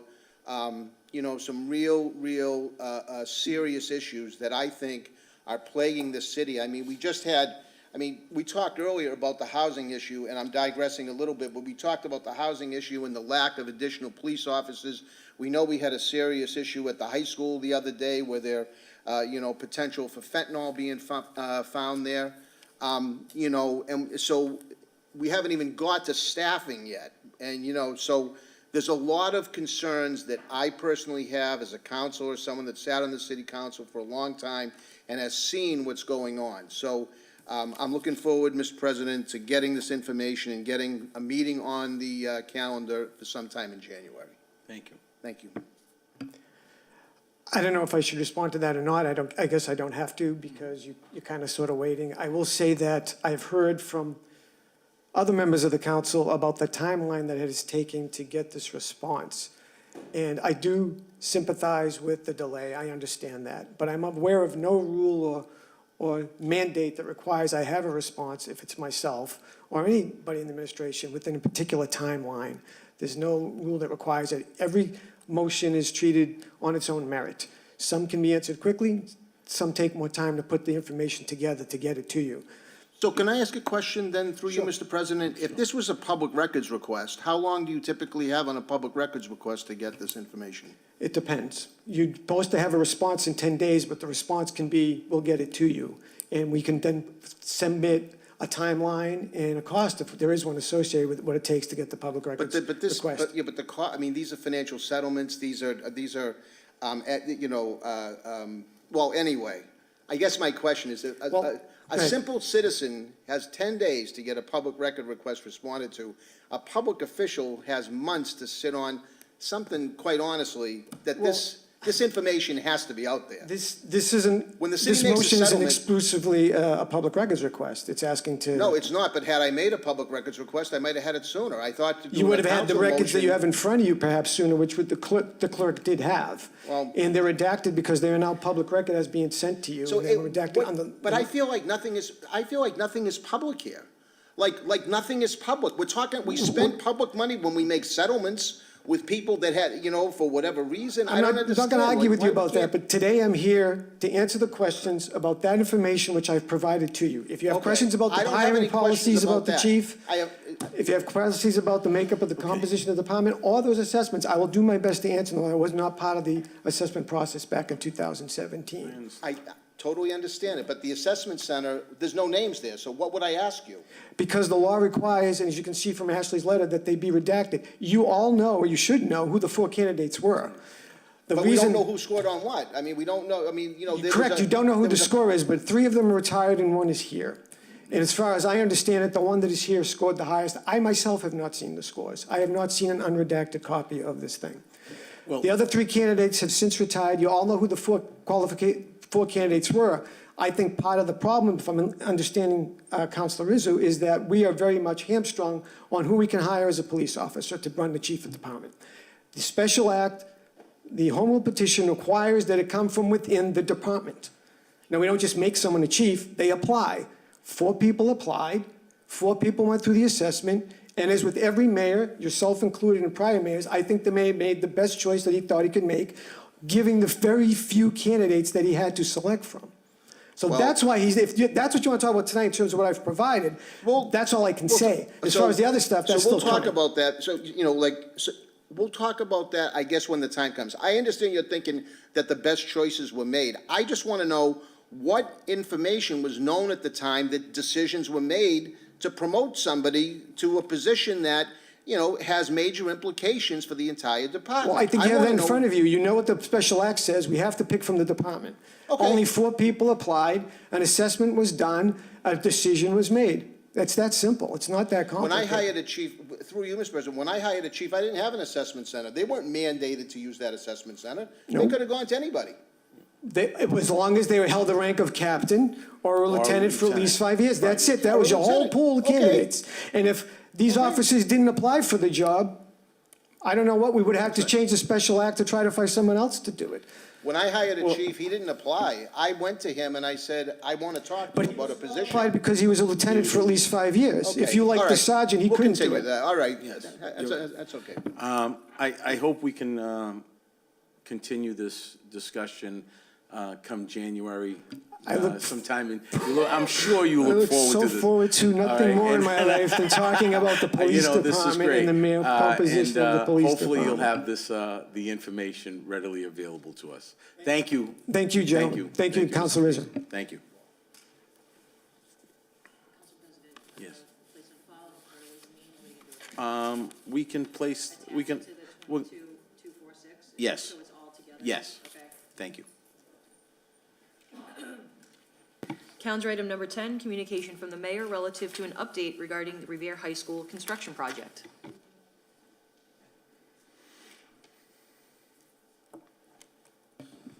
Brian Dakin, 1 High Street. I think you're familiar with me at this point. Work for Left Field, the OPM for the high school project. And I believe we have slides. Thank you. Next slide. We're here tonight to follow up on some of our earlier discussions, earlier updates from the project. The main topic of discussion tonight is the results of the estimating process and the construction cost, project costs update. But I did want to throw this confusing calendar up on before we talk numbers, really to set the stage for why this is all happening so quickly. We spent the month of November with 3 independent estimating teams, one of which is Consigli, the builder on the project, who's here tonight and is going to describe the process in a little more detail to you. But we had a number of meetings through the month of November to update project costs. Those are shown in purple here. We were meeting regularly on Wednesdays in between them to really hone in on current project costs based on everything we know about the design and the Wonderland site. Those numbers came together and were reconciled. All 3 estimates were reconciled on Tuesday, the 6th, and Wednesday, the 7th. So those numbers, the final numbers that we're looking at today, we really didn't have in presentable form until December 8th. December 8th, we presented them to the school building committee and school committee. We wanted to give the update tonight. The goal of both the 8th and tonight is to update the council on the costs and to consider whether we're ready to submit to the Mass School Building Authority and keep the process moving along. We owe the Mass School Building Authority a notification form of whether schematic design submission is imminent 2 days from now on the 14th, that red date in the middle of December. And we owe them the submission itself by the 28th. Those dates are due to the fact that the MSBA process includes timelines on the completion of the feasibility study. Project has already requested and received one extension of this timeline. That extension was basically to get through the eminent domain process, and if we cannot make these dates, we will have to request another extension, which would essentially push this off for a couple of months and potentially impact the construction schedule moving forward. So again, the context of tonight is that we basically are looking for approval to proceed with submission of schematic design with the design that was presented at the last meeting, the schedule that was presented at the last meeting, and the numbers that are going to be presented tonight. If that all goes through and we submit by the 28th, the MSBA will spend January and February analyzing that data, reviewing our assumptions about reimbursement, and they will issue what's called a project scope and budget agreement out after their board meeting on March 1st. That project scope and budget agreement is the formal financial mechanism for allowing the debt authorization for this project. So right now, we're talking about submitting schematic design with the design, a schedule, and a budget attached to it. We won't have the formal offer, if you will, back from the MSBA until March, and we will need to execute that project scope and budget agreement which actually sets up borrowing for the project in late March and into April. This is all to keep with the schedule we presented a few weeks ago that includes occupancy of the building in summer and the beginning of the school year in 2027. So quickly, I wanted to ask Consigli, the builder on the project and sort of the main estimator here, whose numbers that we're going to use moving forward, to just sort of describe. You can go to the next slide, and this slide is just a whole bunch of numbers, but generally speaking, it's comparing the three estimates that were done pre and post reconciliation. And I wanted Christy and Jim here to give you a little bit of an explanation on what the reconciliation process is all about, and then we'll bring it back into some general numbers. Good evening, Christy Lyons, Senior Pre-Construction Manager with Consigli.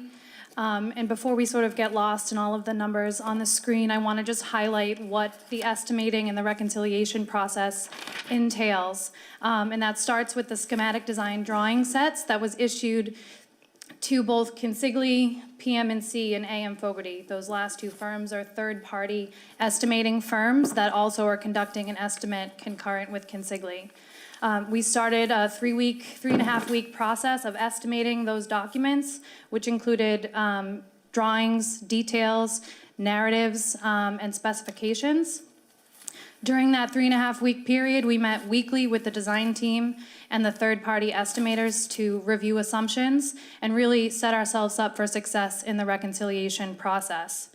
Consigli, utilizes our historic database, our team of internal estimators from MEP to site work, as well as market conditions and recent bid results. We submitted our estimate on Friday, December 2nd, and we used all day Monday, December 5th to review both our estimate and start to compare it to the third-party estimates that also submitted on that Friday.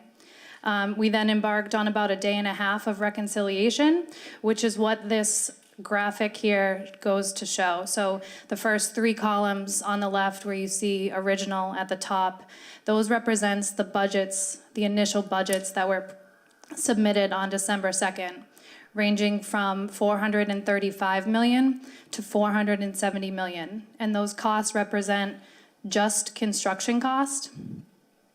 Now, if we look over to the right side of the page where we see reconciled, that shows how during that day and a half of reconciliation, how the numbers evolved. And the goal of reconciliation is to look at cost on a trade-by-trade basis, with the goal of not necessarily getting to the same exact dollar value, but make sure that we're seeing the project apples to apples.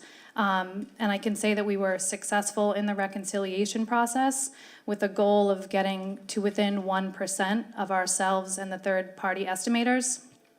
Consigli's reconciled estimate, as you can see in the fourth to last column, is $436,948,867. We'll switch to the next slide. So we're going to come back to the slide, and we're going to take a little detour to show you how we got to these numbers. But generally speaking, in the top row here, in upper left, highlighted in blue, circled in blue, was the construction value that was established by one of the three estimators, PM&C, at the end of the last deadline and set up the basis for the presentations you all saw last year. The unreconciled estimates, pre-reconciliation, getting everything apples to apples, is in the second column below it. In the bottom column is reconciled plus with accepted value management. So you'll see that the green box, the green circled box, consigli, is at 420. And as Christie just said, their final value after reconciliation was the 437? 437 number. So before we came back to this slide and talked about how it adds up to the total project budgets at the bottom, we wanted to explain how we got to that $420 million figure. Next slide, please. So more or less the unreconciled to reconciled plus recommended value management is what we'd like to go through now. And Consigli is going to sort of walk you through what the value management process means and bring you through some examples of items that the project has recommended to take to get to that $420 million construction value, and show you that we have additional items if in the future we need to go beyond that. Next slide, please.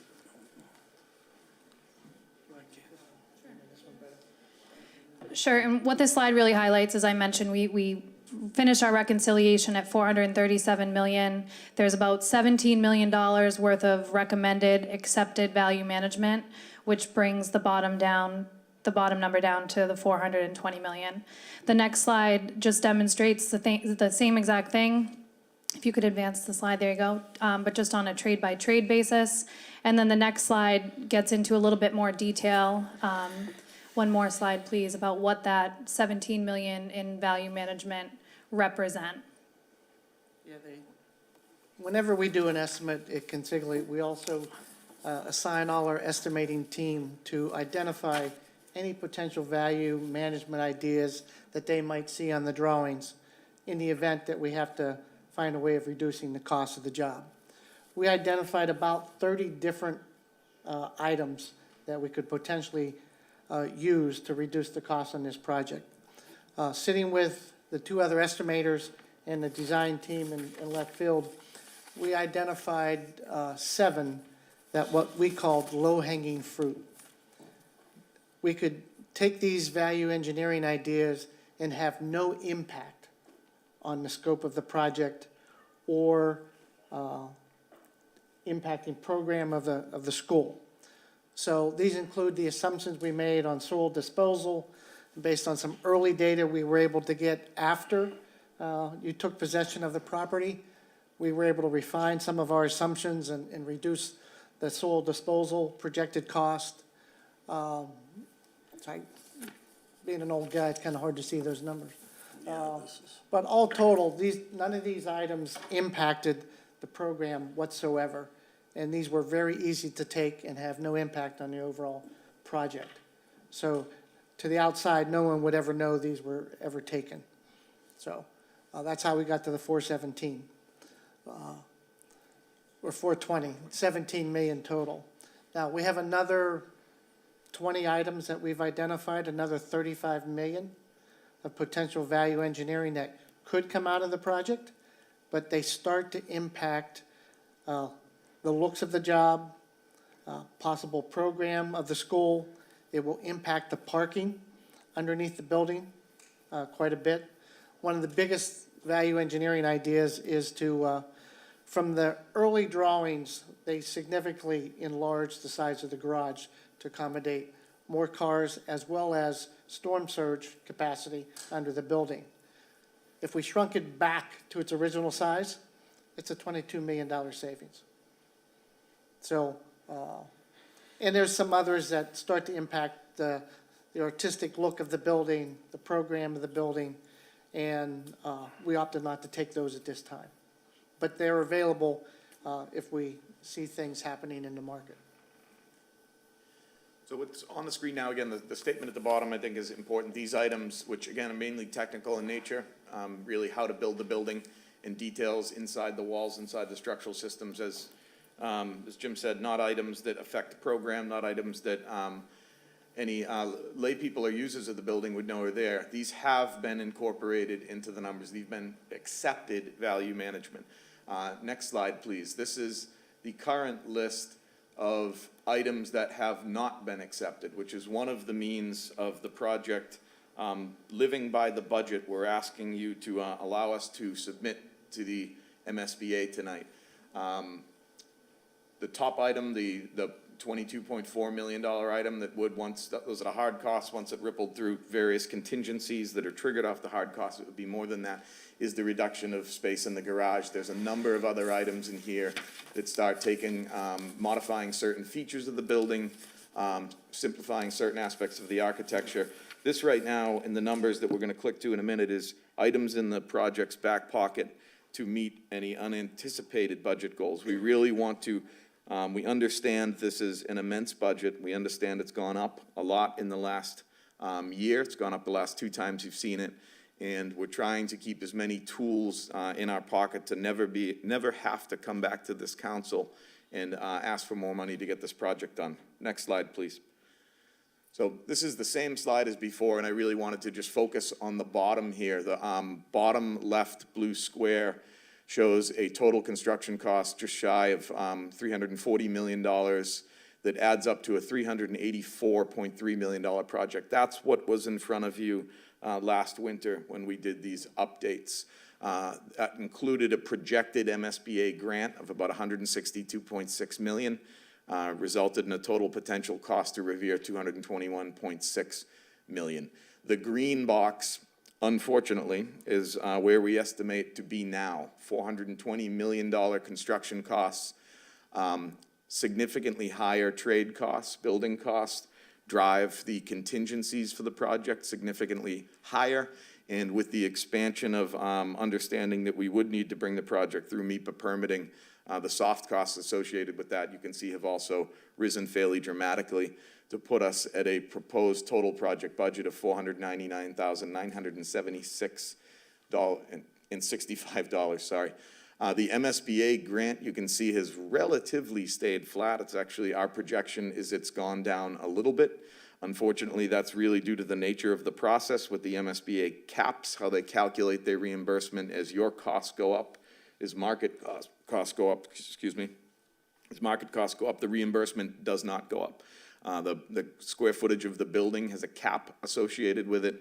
The site costs have a cap associated with them. So traditionally, as these costs go up, your grant doesn't go up in alignment with that.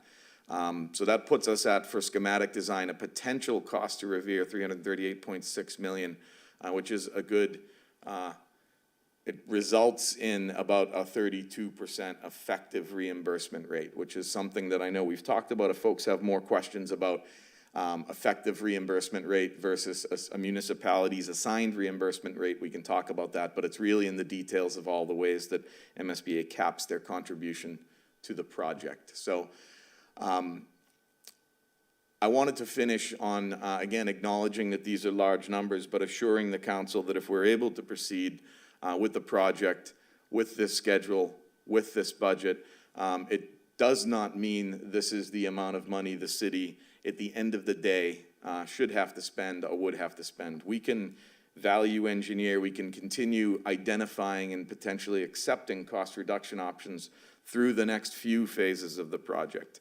If we're given a new goal to hit a new goal as we move forward, we will work to hit that new goal via the value management process and finding efficiencies in this building. For now, we're requesting that we're able to submit this to the school building authority to keep the process working.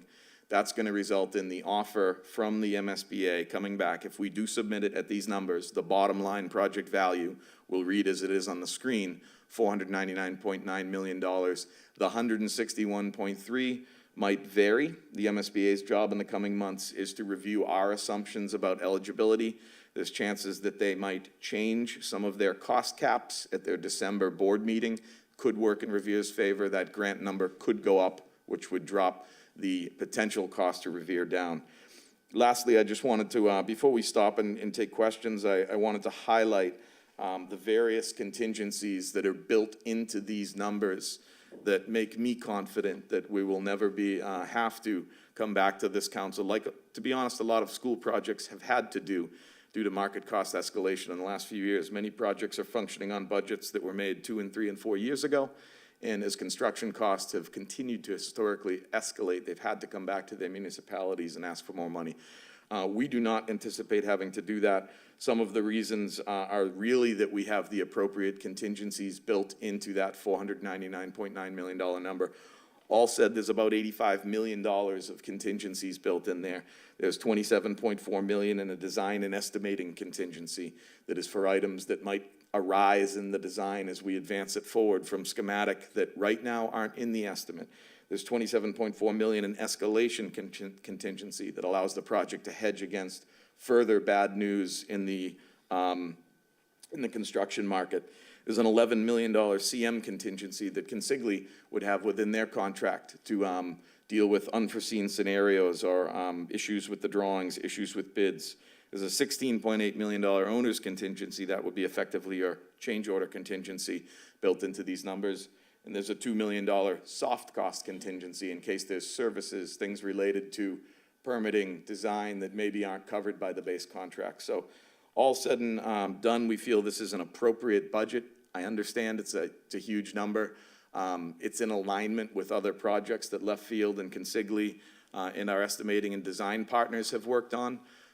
It is up around $1,000 a square foot. That's probably a jaw-dropping number for many people who work in this industry, but it is what the market is dictating for these schools right now. And as I said before, if we're able to approve with this, we really hope and we will strive to, in the end, deliver a project well underneath these numbers and ultimately not have to borrow the full amount here. I'll end there and we can take some questions. Council Sereno. Thank you, Mr. President. Mr. President, through you to Mr. Dakin and Superintendent Kelly, and thank you for your hard work on this. I just have to say, as a counselor, I feel like every time you guys are before us, it's like Chicken Little, the sky is falling, and here are some numbers, you need to vote on this, you need to vote on the site plan, or the selection site. We don't have time as a council to scrutinize and go through fine details, and we are a deliberative body, and we should be doing our due diligence because we answer to the taxpayers. I know, you guys don't necessarily answer to the taxpayers, but we have to defend, if we were to vote on this tonight, we have to defend to the taxpayers that we're authorizing up to $500 million with just a few days to discuss and not have a full public discussion about it. I really hope this goes to Ways and Means because I do think we need to dive into it. And I know we're on deadlines, and that's the story every time. And the school building committee, I know that they're the ones who are doing a lot of the work. They're not elected. I know there are 2 counselors on there. 2 out of 11 of us sit on that committee.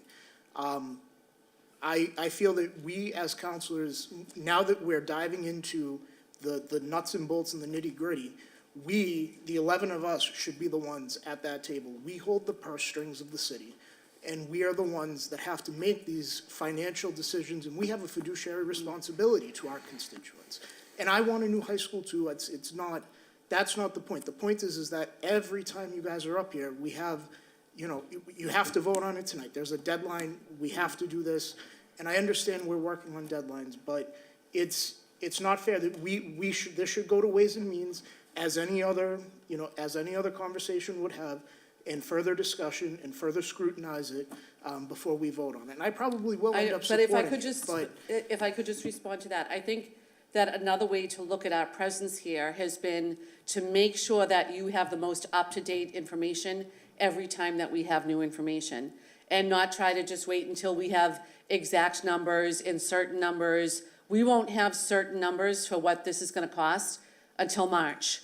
But we don't wanna come to you in March and say, here's where we think we are. And that's the point of having been here, I think 3, 4, 5 times in the last several months, is to really keep the information flowing so that the city council can make an educated decision when it comes time to actually vote on the money, which will be around March, once the MSBA gives us that final set of numbers that they agree on. All we can do right now is estimate what it will be based on the information we have and keep refining that as best we can, which is what the team has done here tonight. And what we foreshadowed last Monday would be happening here tonight. I know that you didn't receive the numbers until, was it Friday or Thursday? Thursday. And that's, not a ton of time to look it over and really consume it, because a lot of it you probably had questions on at that time, and that's what we were hoping to do tonight.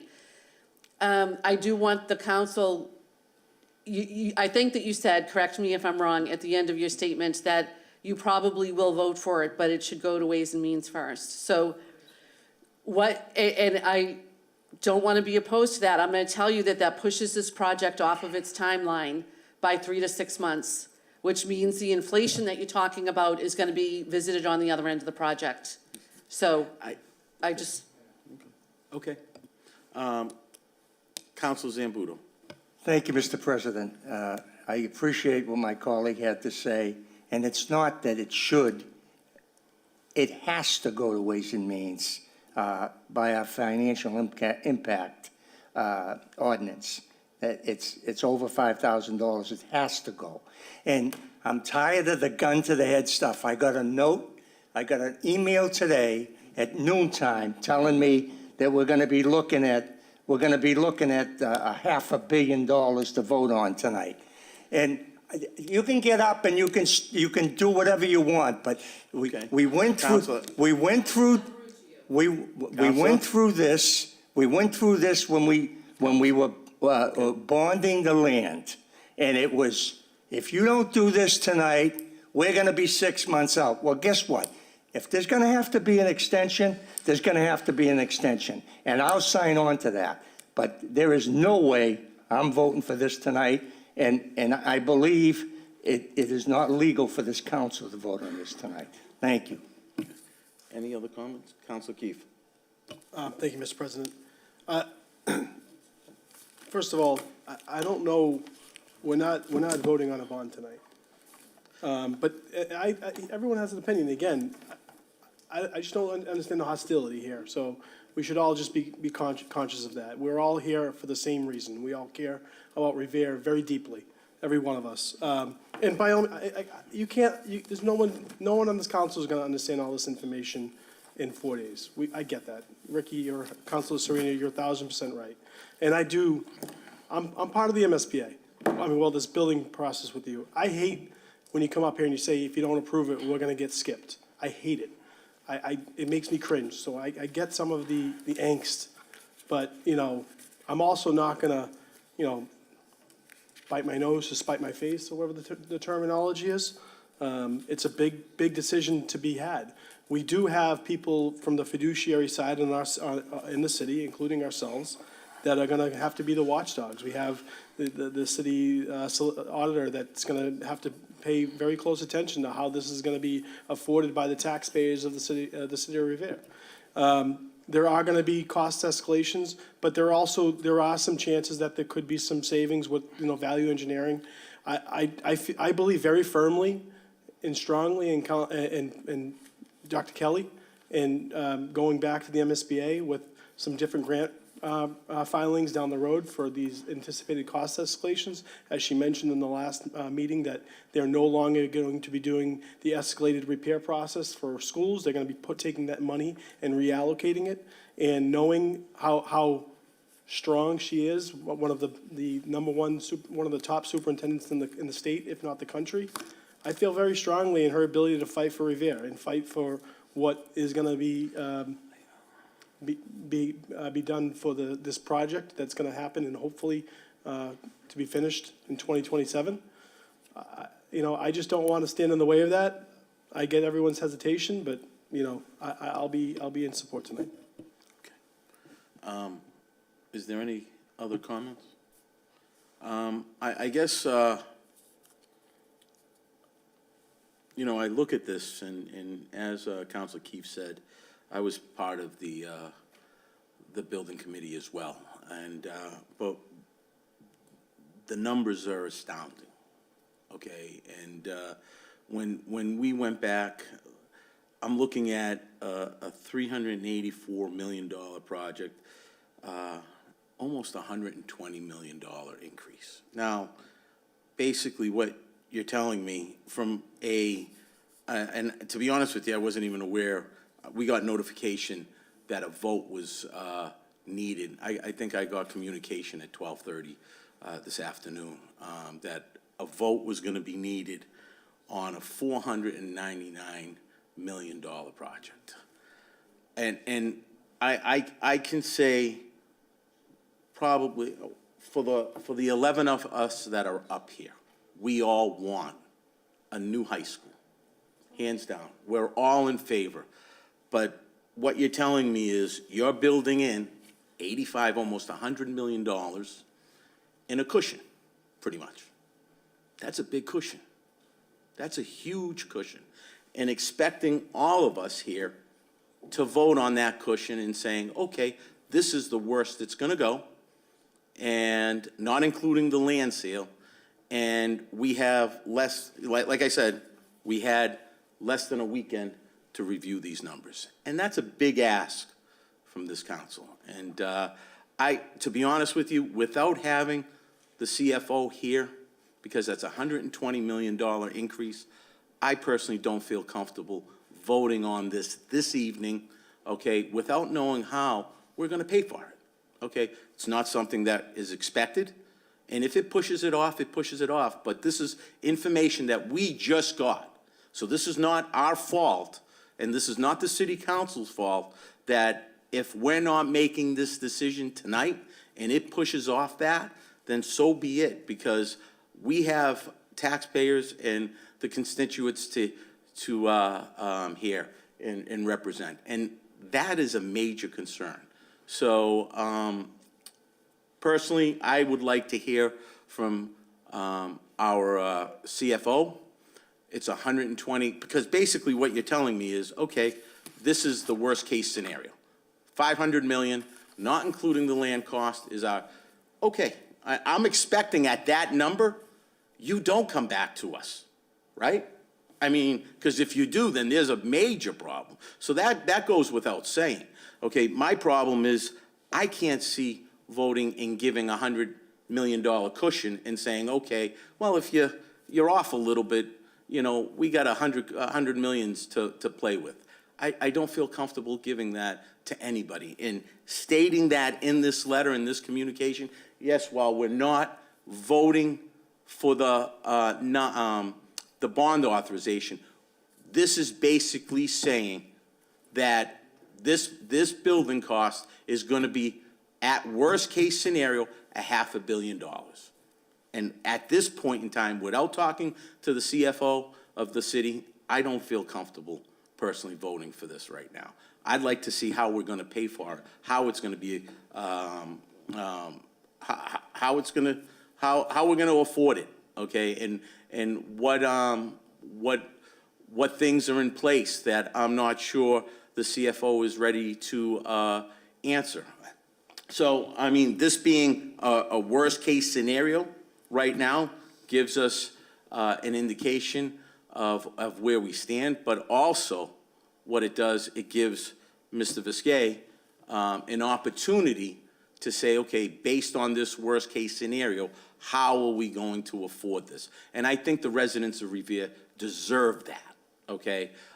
So, like I said, I am 100% behind a new high school. I think it's needed. I think I'm on the committee, okay? And I've been on the committee for the past 2-3 years that it's been going on, or however long it's been going on, I can't remember. But to ask this honorable body to just make a decision on $500 million, which is a $120 million increase in the matter of a weekend, I'm sorry, I don't feel comfortable voting on that tonight, okay? And I'm going to defer to Councilor Rizzo to make his comments as well, who is the Ways and Means Chair.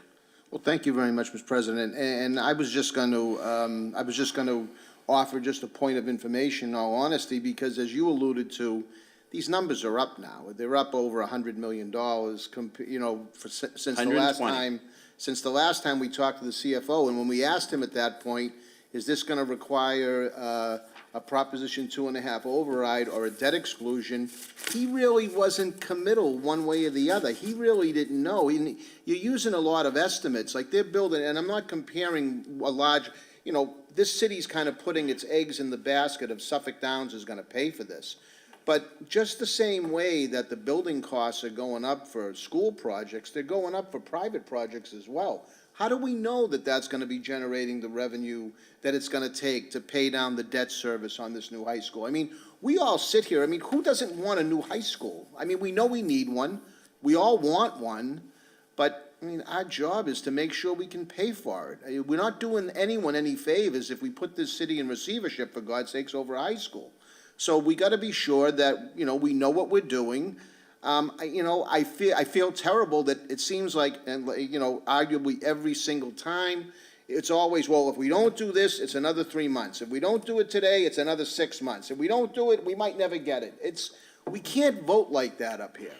We can't vote like that. We have to vote. We have to use common sense. And common sense says we need to discuss this. We need to know what all this stuff means. We can't dig through what we have here, Mr. President, and understand all of it. That's why these experts are here telling us. But we know at the end of the day, we're the ones that have to vote the money. And so we need to be educated. And we need an education. So I agree. I think it should go to committee. And we can have more conversation about this and find out exactly what it is that we're voting for and what we're committing to. That's my 2 cents, Mr. President. Okay. Any other comments? If there's no objection, then we're going to send this to Ways and Means.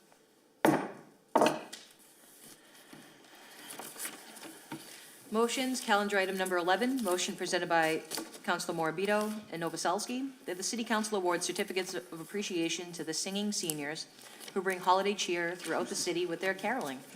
Who's this motion? Council Morabito. Thank you. Just in case you guys haven't heard of them yet, they're new and upcoming, our singing seniors.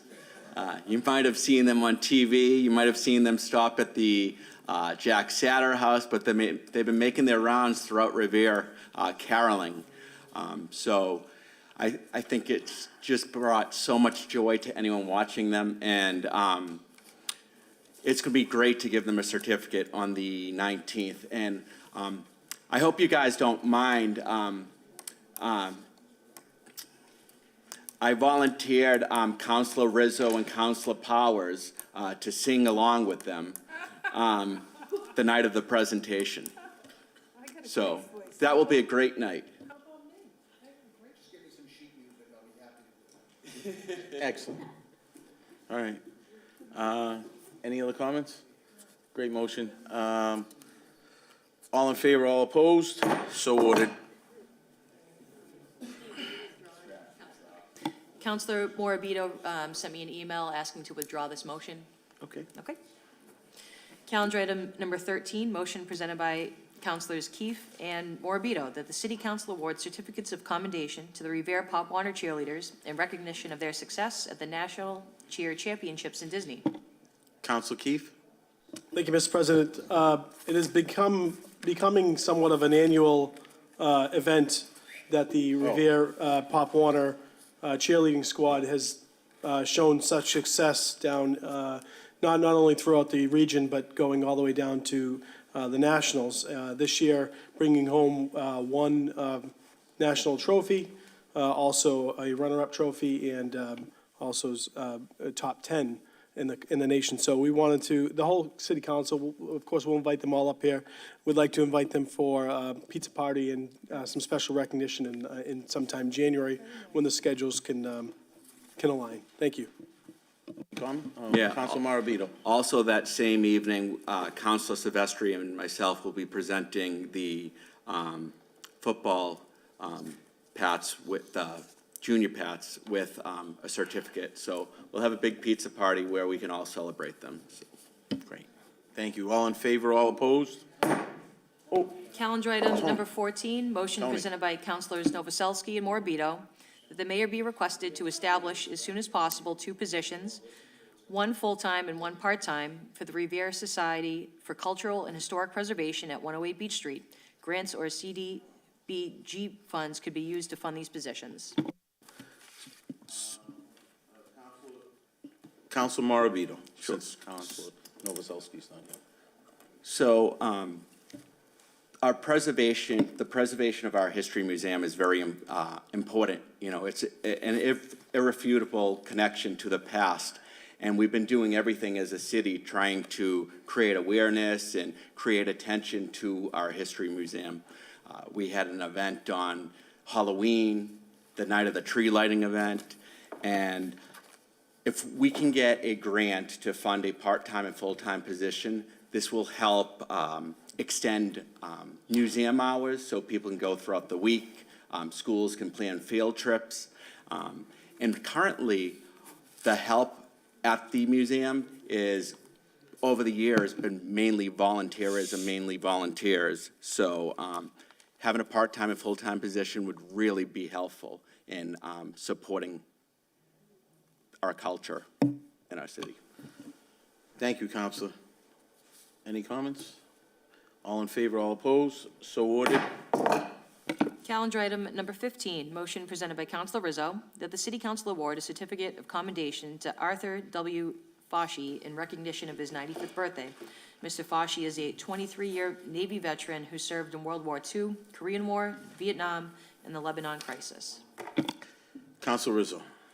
Thank you. Of course, I'll save my remarks, but I'm thinking, and I think it's great timing that Councilor Morabito has a motion for the singing seniors. Maybe they could sing him happy birthday that night. That'd be great. If they're coming up Look at here. that. Which We got I a busy- believe is at our next meeting, correct? Are we going to plan for this, Madam Clerk, through you, Mr. President? We're going to plan for this for the next meeting, right? All right, Okay. awesome. Great. Excellent, thank you. All in favor, all opposed? So ordered. Late motion presented by Council President Visconti, that the City Council direct the City Clerk to draft a City Council Rule of Order for the purpose of providing guidelines for public participation at City Council meetings. Okay.